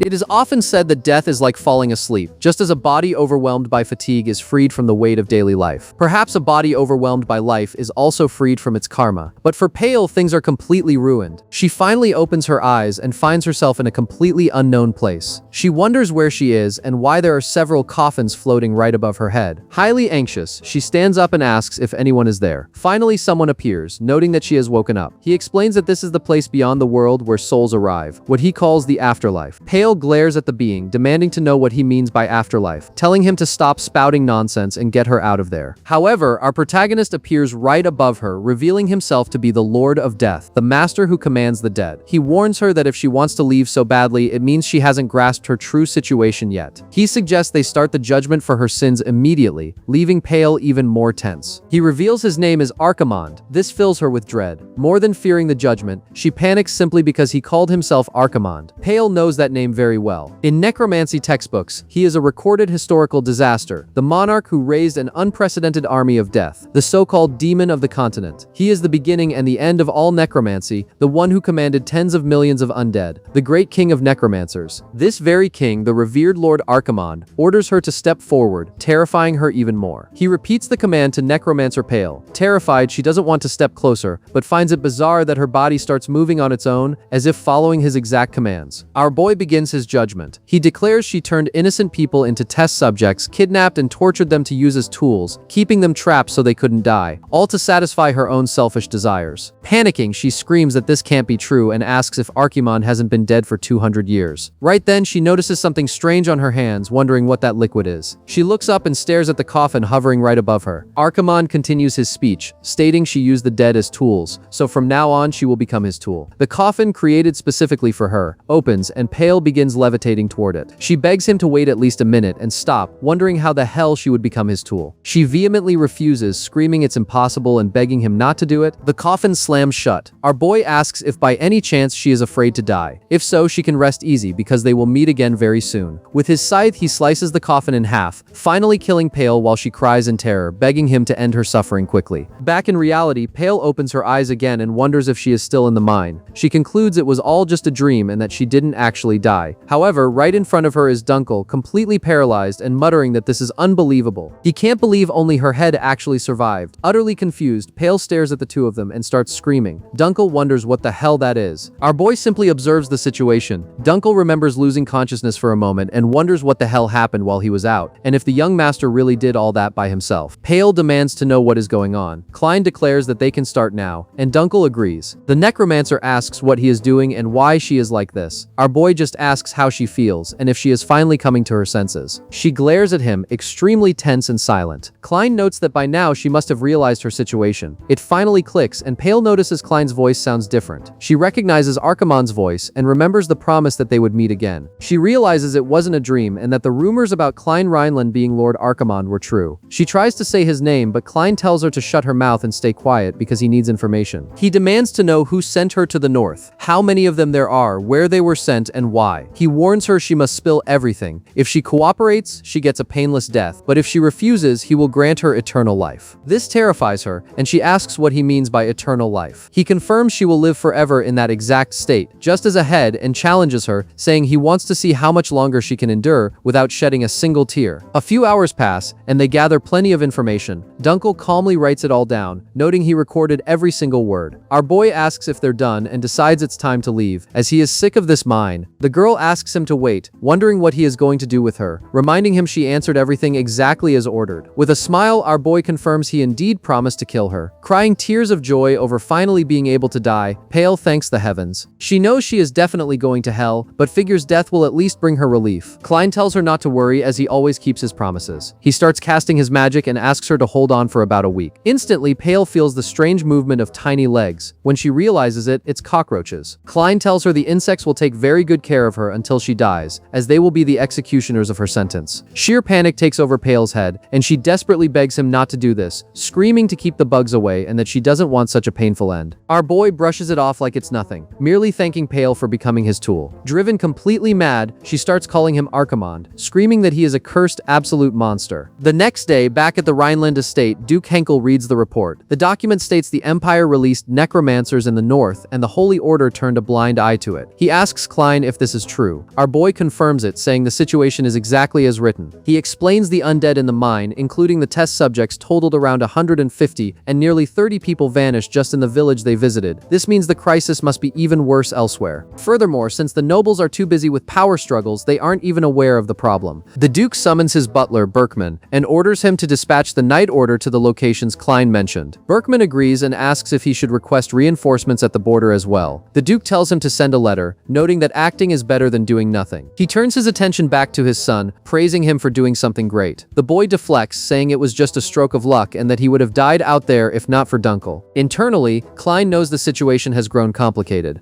so they decided to keep the necromancy a secret for now, assuming Dunkel keeps his mouth shut. His father opens a drawer and tells his son to take the item inside. Henkel reveals he originally intended to give him a few missions, but it seems that's no longer necessary. He hands him the crest of a Rhineland knight, officially appointing Klein as an apprentice knight. Henkel acknowledges that given the boy's achievements, this might not be enough. Our boy thanks him, stating it is more than enough. His father looks at him with serious confidence, telling him he must be exhausted from the fight and the journey, and tells him to go rest. Klein bows and takes his leave. Right after Klein exits, Berkman comments to the Duke that it's shocking, to say the least, that they dealt with over 70 ordinary undead, a giant and an armed necromancer in a closed space, even factoring in Captain Dunkel's combat power. The Duke orders the butler to send a letter to his brother. Berkman is confused, and Henkel explains he knows his brother doesn't show up for just any reason. He instructs the butler to write the following message: "The genius you've been looking for your whole life is right here at the Rhineland estate." He was referring to Klein. On the other side of the estate, our boy walks through the night quarters, reflecting on his new status as an apprentice. Unlike the main estate where strangers can come and go freely, the The night barracks are a confidential military zone. He figures even someone like Garrison couldn't enter without permission. Klein knows the bastard still suspects him and is probably itching to perform a purification ritual on him by now. He celebrates the fact that he'll never have to see him again. He reaffirms the decision he made the day he killed Dalton, to restore the Rhineland family's former glory. With his new apprentice title, the next step will be easy. Before he can think of anything else, his maid Erin appears and hugs him tightly, shouting for young Master Klein. Confused, and feeling like the girl almost snapped his seventh vertebra, he asks what she is doing there, teasingly asking if they ran out of cookies. In a very cute way, she asks if he really thinks cookies are the only thing she cares about. Klein sarcastically asks if they aren't, pointing out a crumb on the corner of her mouth. She plays it off, saying she doesn't know what it is, and he just tells her to ask the cooks to make more. However, Aaron reveals something else. Priest Garrison is here right now. The news deeply terrifies Klein. He turns around slowly as if seeing a ghost, flashing back to the scene of Garrison crushing the Necromancer's head with a psychopathic glare. He finally realizes he is screwed and that this priest is a complete lunatic. Right behind him, Garrison asks if his mission went well, noting he had been waiting for him, young Master Klein Rhineland, because they have a few things to discuss.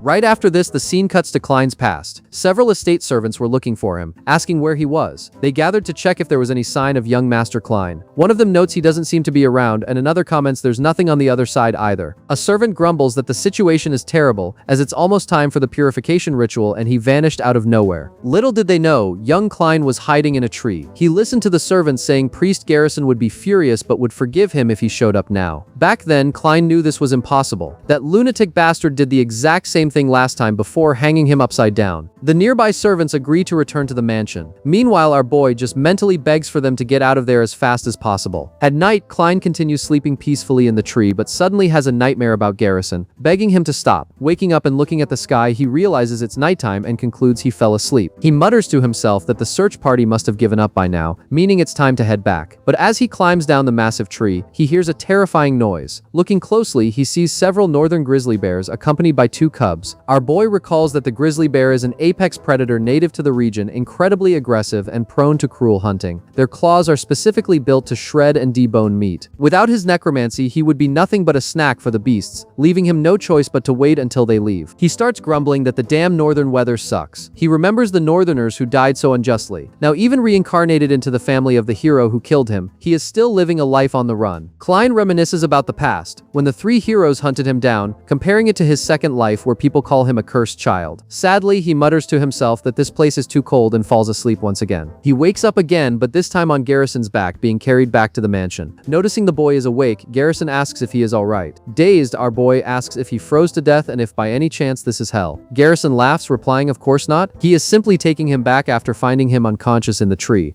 Klein points out there were grizzly bears around it, but the priest tells him not to worry as he already took care of the beasts. Our boy demands to be put down, stating he'd rather die than be carried by a lunatic like him. But the priest warns that Klein is burning with a fever and should just stay still for now. Confused, Klein asks why he saved him. If he had left him there, he would have frozen or been eaten, and the boy thought Garrison wanted him dead more than anyone. This makes Garrison pause for a moment. He explains that a star does not create its own darkness. It simply shines where it is. A young life is the same. It still cannot distinguish right from wrong. He states he has no right to destroy a young being's potential and future. Klein ironically wonders if that was really something the priest should say to him after all the torment he put him through. But the priest continues, warning him, however, if this being chooses to become darkness itself, in other words, if he is the true Archimand he has been looking for all this time, then the young master should be careful, because Garrison will kill him with his own bare hands. Back in the present, our boy faces Priest Garrison once again. The priest greets him, saying it's been a while, young master. Klein replies coldly that it has indeed been a long time, Garrison. The priest agrees, revealing he had to handle a few matters at the order. While there, an old friend gave him something very interesting. He shows Klein a cross-shaped capsule. Seeing the blood inside, our boy recognizes it as ectoplasm. Apparently, the priest has been detecting his demonic energy, as Klein knows that is an object meant to contain spiritual energy. Garrison continues, stating a necromancer appeared when Klein was attacked in the forest and that he personally took care of the bastard. But here is the issue. According to that device, there wasn't just the trace of a single necromancer. The object indicates there were two. Our boy notes Garrison's voice is calm as usual, but he can feel his own heart racing. After facing countless masters and monsters in the past, past, Archimond's intuition is screaming a warning of danger. Klein wonders if he can handle the priest with his current strength. If he uses his skill to copy techniques, he might stand a chance. However, to do that, he would have to survive seeing the technique first. Since he has only just started gaining combat experience in this body, beating a monster like Garrison is nearly impossible. He knows that not even in a million years could he defeat him with his current strength. Dead serious, Garrison orders Klein to use necromancy right here, right now. Confused, our boy asks what he means. The priest explains he is giving him a chance out of respect for their shared history. If what Klein uses is merely a soul return art to control corpses, Garrison will only report the incident to the Order. But if it is the original form of necromancy that manipulates souls, the exact same formula used by the man the priest is thinking of, then the boy will not escape death. This surprises our boy, making him realize he is cornered. He begins remembering the voices of those ancient heroes ordering him to die. This fills him with deep indignation. Klein snaps, telling Garrison he is a bastard who did nothing but torture him with holy water under the guise of a purification ritual. However, he laughs, noting it's funny because someone he knew in the past also said something similar about the future of a young being. He mentions that back then he didn't understand what it meant, but when Garrison spoke those words, he understood for a brief moment that this was the justice the priest believed in, and that his actions were not driven by personal hatred. In his thoughts, our boy admits that in the past he was the loser and died because of it, but this time he won't let history repeat itself. Klein asks Garrison if he really wants him to use necromancy here, and if he plans to kill him if he turns out to be Archimond. He declares playtime is over. From now on, he will decide who he becomes, swearing to himself he will never run away again. This stance surprises Garrison more and more. The brute replies that in this case, he has no choice but to force him to use necromancy, preparing to strike. Our boy braces himself, sensing the imminent attack. Worried, he knows he must find a way to dodge quickly or he will die. He figures he only needs to dodge once. When the strike is inches from his eyes, Klein actually manages to evade it. This shocks Garrison, who wonders how the boy pulled that off. But during this movement, the blood capsule falls to the ground. The surrounding crowd of servants starts screaming, wondering what is happening and why the priest is attacking the young master. Klein thinks that if he counterattacks while the priest is distracted, he might have a chance. But to our boy's surprise, before he can even touch his weapon, Garrison appears in front of him, holding the blade and asking if this was what he was looking for. Klein finally realizes the priest disarmed him in a flash. The situation looks desperate. Garrison throws the sword away, commenting that it's highly bizarre for a necromancer to use a sword. Our protagonist understands the bastard truly plans to kill him right here. The priest states Klein doesn't need such a weapon, demanding once again that he use necromancy, and lunges for another attack. But unlike the first time, our boy just smiles, realizing the situation has changed. The attack misses Klein, and Garrison slams head-on into the mansion walls, completely shattering them and creating a massive crater. The impact shocks all the nearby servants. When the dust finally settles, Garrison realizes what happened. The people around them scream for the guards. Garrison glares at the figure and asks what he is doing here. Standing right in front of Klein is his own father. The 7th Duke of the Rhineland family demands the priest explain in detail what he wants before his sword strikes him down. And this time, Duke Henkel Rhineland has indeed unleashed his murderous aura.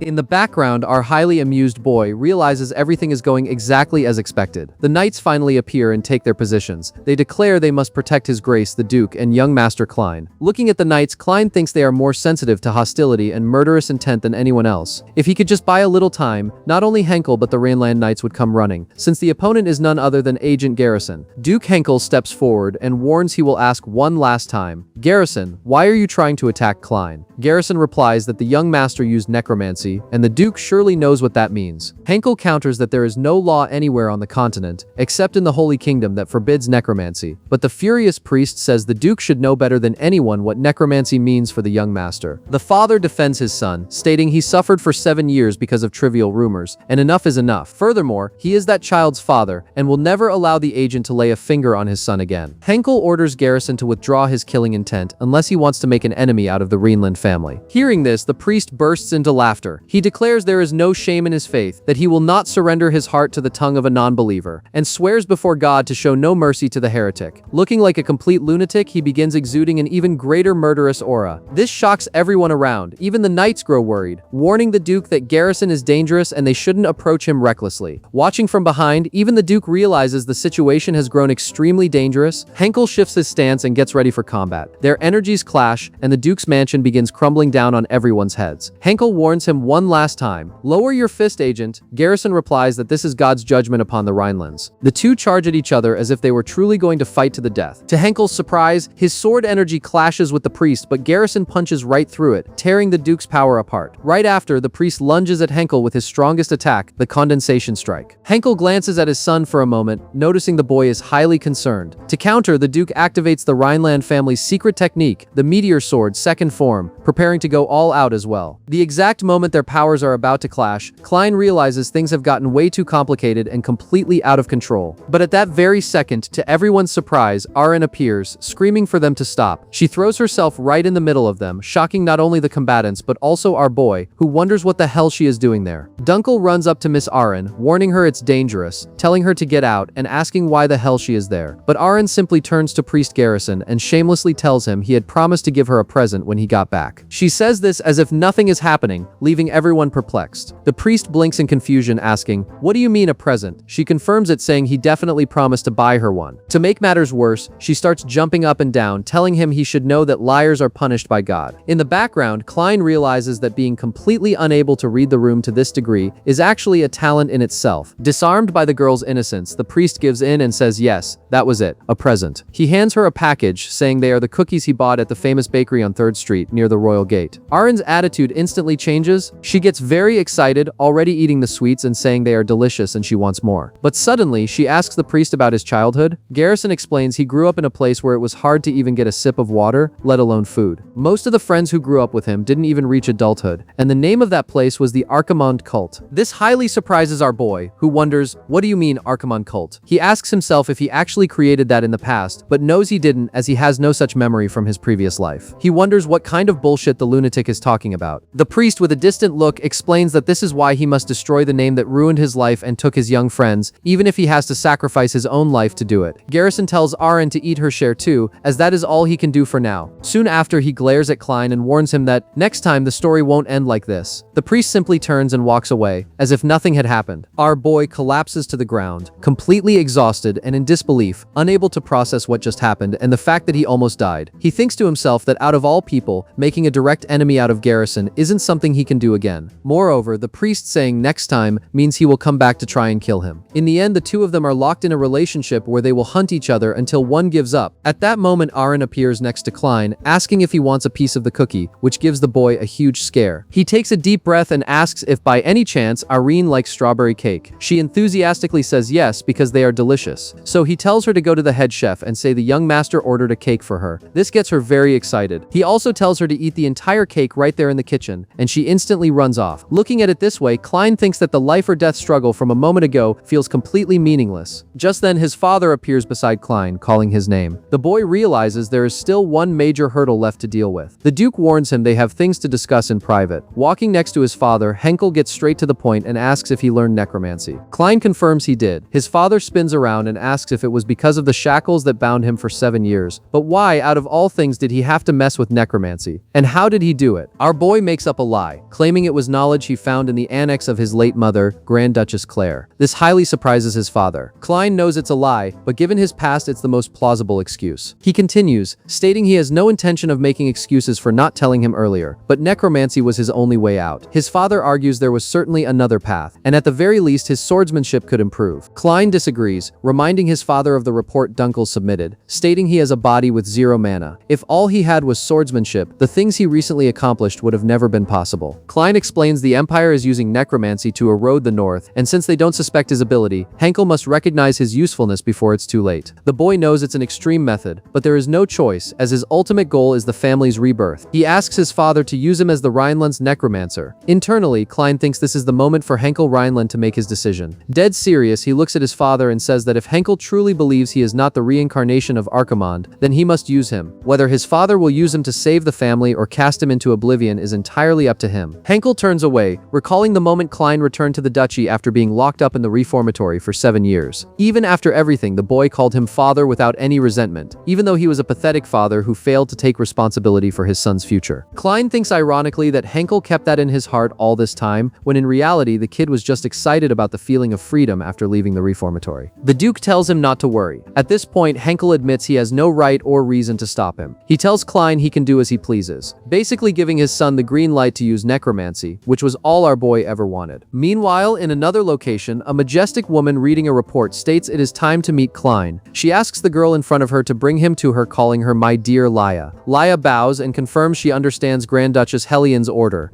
Time passed, and at night in a certain village, a sudden attack occurs. A huge brute appears, destroying a house and killing several people. The guards wonder what the hell that guy is, since not even the local mercenary group was a match for him. The people around scream, calling him a monster, and he certainly looked like one. The guards stand up again and in a last-ditch effort scream to hell with it and that he must die, charging at the brute once more. Unfortunately, the guard takes a brutal punch that deforms his face and throws him to the other side of the village. The only surviving guard starts running, overwhelmed by fear. The giant grabs a rock and throws it at him, creating a crater right in the middle of his chest. The monster stares at his own hands, highly excited, and mutters that he really liked that. Then he picks up an even larger rock and glares at two children cornered in an alley. A boy was hugging his sister, crying, saying he was terrified and begging her to save him because he didn't want to die there. Obviously, the girl was also terrified. The brute, with a sadistic smile, tells the children not to cry because it will all be over soon. He throws the massive rock to crush them, expecting them to die instantly. But at that exact moment, he feels something strange behind him. Laya appears out of nowhere to attack him, slashing the back of his neck. She clearly aimed for the head. As soon as she lands, she notices the rock about to crush the kids. Laya quickly dashes past him and with a powerful kick, knocks the rock aside. She tells the children to hide because the place is too dangerous. While she watches the two run to safety, the monster charges at her. To the brute's surprise, before the strike can hit her, Laya dodges in midair. But as soon as she lands, the monster appears right behind her, ready to crush her with his fists. Laughing and highly excited, he says this is her end, but also praises her strength. Once again, Laya manages to block the attack using the shaft of her spear, which almost snaps in half from the impact. Even her block managed to wound the monster's body. With a swift spear movement, she strikes him and throws him to the other side of the village, sending him crashing hard against a house. Even wounded, the monster remains excited, laughing and saying that one actually hurt a little, but unluckily for him, Laya's spear had already been thrown his way. The brute's reaction was too slow, and the spear sinks deep into his stomach. Even on the verge of death, he keeps smiling. Laya walks up to him as if it were nothing. The other guards run toward her, and one of them reports that this is already the third time this month something like this has happened. The symptoms are always the same: sudden rage, superhuman strength, and eyewitness accounts of strange veins on the attackers' bodies. The monster, still agonizing, starts laughing and says anyone can get strong if they have that, even stronger than the Archimon from 200 years ago. To his surprise, Laya brutally yanks her spear out and states that no one can become Archimon, and trash like him isn't even worthy of uttering that name. She declares that whatever that is, she will investigate it herself and tear the evil out by its roots. Back at the Rhineland estate, the mansion was completely destroyed. The servants try to rebuild it little by little. One of them comments on the deplorable state of the walls but admits that, considering the scale of the fight that day, it was a relief they were still alive. The other retorts that relief is bullshit because if it wasn't for His Grace Duke Henkel, the entire mansion would have been blown away. One of the servants asks if it's really true that little Aaron threw herself in the middle of the fight to stop them, acting like she was their mother. His colleague answers of course not, wondering what kind of strength a little girl like that would have. As they talk, Aaron walks past them very innocently, as if nothing had happened, and the servant thinks the girl is getting weirder and weirder. In Klein's office, Arene walks in without even knocking, telling the young master she brought his books. Klein watches her from a distance. She stares at him and casually says he looks very handsome today, so beautiful that women won't leave him alone and will all want to harass him. Astonished, our boy asks where she learns these things. Arene explains she heard the maids talking about a book called The Prince Charming Wouldn't Be Like This. Klein sighs and warns her that next time she wants to read something, she should bring a fairy tale book, and he will read it to her himself. But for now, he will be very busy. On that exact day, a week had passed since Henkel's confrontation with Garrison. In that brief physical clash, several parts of the mansion were destroyed, and the impact was so great that the repairs were already taking days. Our boy knows he would have died too if it weren't for Aaron's absurd intervention. But despite everything, if there was one good thing he gained from it, it was the permission and peace of mind to read his books. Dunkel enters Klein's room, announcing that the medical books and theoretical anatomy manuals have arrived. Our boy remembers that back when he was Archimond, he worked like a slave in the magic tower just to learn a single formula. He bent over backwards and plotted complex schemes just to get a single torn page from a grimoire, and almost lost his fingers when caught stealing one. In the past, knowledge and studies were inaccessible to anyone who didn't belong to a mage family or the nobility. But now it's different. As a noble, he can obtain knowledge from any field he desires. Flipping through the books, Klein realizes it was exactly as he thought. The old hypothesis was wrong, and the correlation between the mana circulatory system and human blood vessels had been refuted. After all, 200 years had passed since his death. New discoveries, new hypotheses, new mana circuits, and new theories had emerged in the meantime. Reading all of that, he feels a deep sense of ecstasy. It's the first time he's felt anything like this since reincarnating. Highly excited and euphoric, he decides he will absorb absolutely all of this new knowledge. In the background, Aaron and Dunkel observe the boy's excitement, wondering what kind of lunatic he is. Amidst the books, our boy glances at one and thinks of the knight Lundell Rhineland. Dunkel approaches and asks the young master why he is gathering so many anatomy books. Furthermore, he points to a piece of paper and asks what that is. Klein explains it is a spiritual construction formula. Dunkel doesn't understand, and the boy asks if the captain remembers the skeletons he summoned in the mine. If he applies that formula and infuses his demonic energy, Klein demonstrates and a small sand skeleton forms before them, leaving Aaron in awe. Klein explains that the necromancy he uses is a bit special. First, he makes a contract with the soul using demonic energy, and then he uses the mana contained within the soul itself to manifest a spiritual body. Aaron gets very excited staring at the little sand figure. However, the boy explains that most souls cannot manifest a spiritual body more complex than a skeleton because they basically have zero mana, or even if they do, they lack a sufficiently developed consciousness for it. Although skeletons have the durability of a solid mana body, their internal structure is very simple. They can understand tactics and execute attack and defense orders like an army, but if they face strong knights or mana users, it's hard to guarantee victory. After all, he himself had to find a way to trick Dalton in the forest. But then he asks the question, what if it isn't an ordinary soul? Dunkel is surprised and asks what he means by that. Our boy explains, what if the soul belonged to a knight with sublime mana? Dunkel freezes, wondering if the boy is suggesting what he thinks he is. Klein smiles and says he doesn't know what the captain is imagining, but he shouldn't worry, as he has no plans to do that right now. In his thoughts, Klein knows such strong souls aren't easy to find, and you'd hardly stumble upon one even after scouring an entire battlefield. Either way, he didn't need it at the moment. Just then, Butler Berkman knocks on the door. He informs young Master Klein that the Fallweavern family sent an invitation, claiming it's about an extremely urgent matter. Fallweavern is Laya's family. Come to think of it, Klein remembers she promised that if he won the duel against the Count's champion, she would give him a kiss. He wonders if the invitation is actually about that.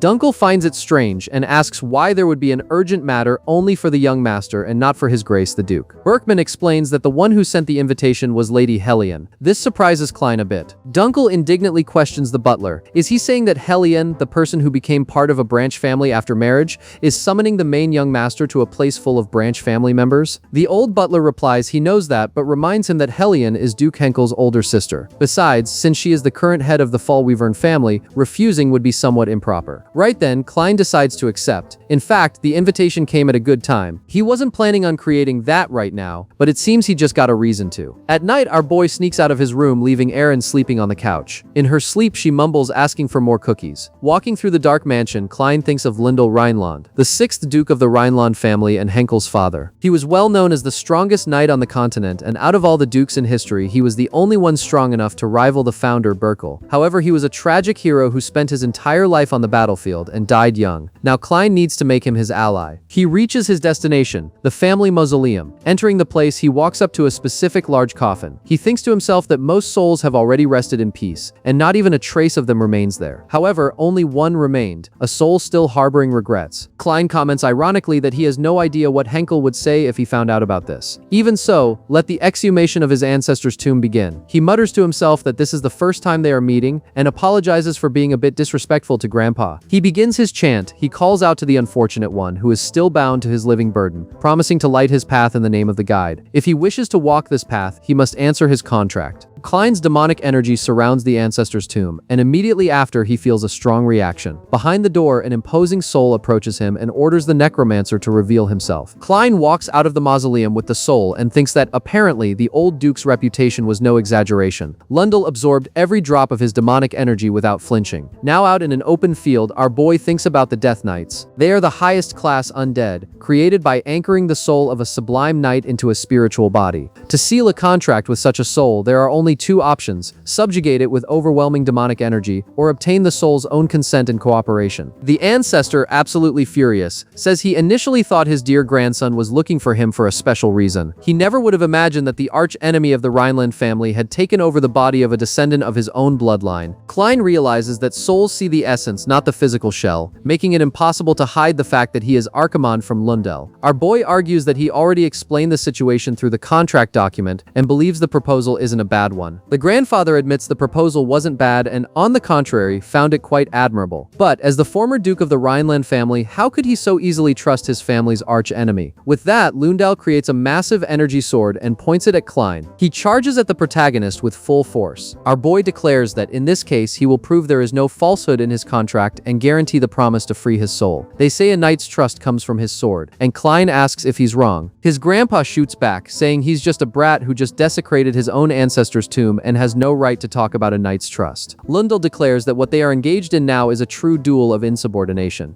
It is explained that 200 years ago, Emperor Meldy established the empire, the greatest power on the continent, and his long-standing ambition was to rule every corner of that world without exception. But they couldn't easily control the three great independent ducal houses, the Rhinelands of the north, the Fall-Wyverns of the west, and the Eileses of the east. Thus, the empire spent a long time preparing a different approach. That approach was none other than Helene, Klein's aunt, Henkel's biological sister, Lia's stepmother, and also the leader of the branch family's forces. Our boy thinks that the fact she summoned him can only mean one thing. But while he reflects on this, Dunkel appears in the office, announcing he finished organizing the books. Klein praises him and says he plans to move to the Fall-Wyvern estate in 3 days, asking the captain to prepare for the trip. Dunkel notes that according to the invitation, he is not allowed to accompany the young master, and asks if Klein will be alright alone. Klein admits that actually no, one false move and he might not come back alive. Confused, Dunkel asks why he wants to go then. Klein replies it is the perfect chance to gather information on what Helene is thinking, what she wants from him, and what the true power structure of the branch family looks like. And, if necessary, he can use his necromancy to turn some of her associates into undead and make them attack each other. Dunkel scolds him, saying he cannot do that because if he acts like that, how would he be any different from the enemies? As a knight, that is unthinkable. Klein interrupts him instantly, asking what is the problem with doing bad things to bad people. He reminds Dunkel of what they witnessed at the Conwell mansion and states the captain knows the situation very well. The Rhineland family is falling apart, and yet those branch family bastards were living their lives in luxury with the money they wrung out of them. So why the hell is Dunkel coming with that comfortable talk about being a knight? Even so, Dunkel insists the Rhinelands must not abandon their ways. Losing honor and faith to live only for profit is not the path of a knight. Our boy reflects on these two words, honor and faith, and asks if that is really so important. Dunkel firmly replies that yes, it is more important than anything else in the world. Hearing those words, Klein remembers an old acquaintance, Priest Garrison, which leaves him very thoughtful. He then comments with an ironic smile that this is a relief since he is a wicked necromancer. Back to the present, in the family mausoleum, Klein is finally about to face his ancestor, his grandfather Lundell, who is already charging at him with full force. Klein notes the first strike will be a thrust, and realizes that if he predicts the movement following the frontal attack, he can block the strike. That is exactly what he does. The ancestor steps back and praises the boy, saying he is not bad at all, and that to think a necromancer could use swordsmanship of that level is indeed surprising. Our boy knows that, just by watching the duel between Delane and Dalton, and the explosive clash between Henkel and Garrison, he had already organized the principles and techniques in his mind. Now all he had to do was use them in real combat and master the combinations. On the other hand, Lundell warns that this doesn't matter because in his eyes, Klein is full of openings. He surprises the boy by advancing with an underhanded strike, but, to the old ghost's surprise, our boy is much more agile now. Just as he did in the past, he tries to quickly get behind him to subdue him, attacking with the meteor strike. But, with extreme ease, the ancestor turns around saying not so fast and blocks the attack as if it were nothing. When Klein lands on the ground, the old ghost admits that was surprising. He truly didn't think the boy could withstand his heavy techniques using a body with 0 mana. In fact, he acknowledges Klein has a very useful talent. Klein glares at him very seriously. He remembers that this is Lundell Rhineland, the 6th Duke of the family and the man who once held the title of the strongest knight on the continent, gaining majesty through his special swordsmanship. Lundell changes the subject and asks if Klein has been having fun pretending to be Henkel's brat. The ghost comments that although Henkel is his son, the guy doesn't have a single drop of intuition. He laughs and asks if Henkel isn't going to faint the moment he finds out the son he raised so affectionately is the infamous Archimond. Our boy finds it curious that besides being incredibly strong, the former Duke's way of speaking is quite vulgar and foul-mouthed. With a little smile on his face, Klein replies he has no idea what the reaction will be, but that, just like his father, Henkel is pretty slow on the uptake. The ancestor gets excited by the boy's audacity. He comments that seeing the boy insult his own parents like that makes him truly believe Klein has his blood. But in the end, the conversation doesn't matter, as he warns he will go all out from now on. Facing Lundell's combat stance, Klein is surprised. He recognizes the fateful swordsmanship created by the Duke himself, a technique that fell into oblivion due to its extreme complexity. The sword's trajectories scatter and appear as several branches opening up in the air. This is a unique secret technique technique that makes it impossible to tell which blade is real. The famous phantom sword. Lundell already charges at Klein. The boy braces himself and analyzes coldly. All the sword trajectories except one are fake. He shouldn't look at the blade. What he has to do is predict and dodge. He deduces the strike will probably be a horizontal slash from the right and manages to dodge in time. He estimates the next one will be a horizontal slash from the left, but guesses wrong. The strike comes straight from above, aiming for his head. With a leap, Klein manages to dodge at the last second. He understands the logic. The first strike was just a feint, and he has to predict the more irregular sequence that will follow. He calculates the next attack will come from behind, but misses again with the strike appearing from the left. Fortunately, at the last instant, he raises his weapon and manages to block the impact. But Lundell's physical strength, even as a spiritual body, is brutal, sending Klein flying to the other side of the field. Lying on the ground, the boy realizes the true strength of the phantom sword. He concludes that the amount of mana contained in his grandfather's spiritual body must be no different from that of a living elite knight. The ancestor warns him not to underestimate the mana efficiency of northern swordsmanship. Furthermore, he boasts that this is a devilish technique that not even his own sons could learn. Therefore, no matter how good a necromancer Klein is, breaking the pattern of that technique is impossible. But our boy stands up with a very confident expression. He admits he really didn't expect to be pushed to his limit so quickly, but that doesn't matter, because now he will go all out too. Basically, Klein mimics the exact same phantom sword stance as his ancestor. He says he has already seen the technique with his own eyes and that in the end it's not a particularly difficult sword style to learn. Highly irritated by his audacity, the ancestor calls him an arrogant brat and says that is not a technique that can be copied just by seeing it once.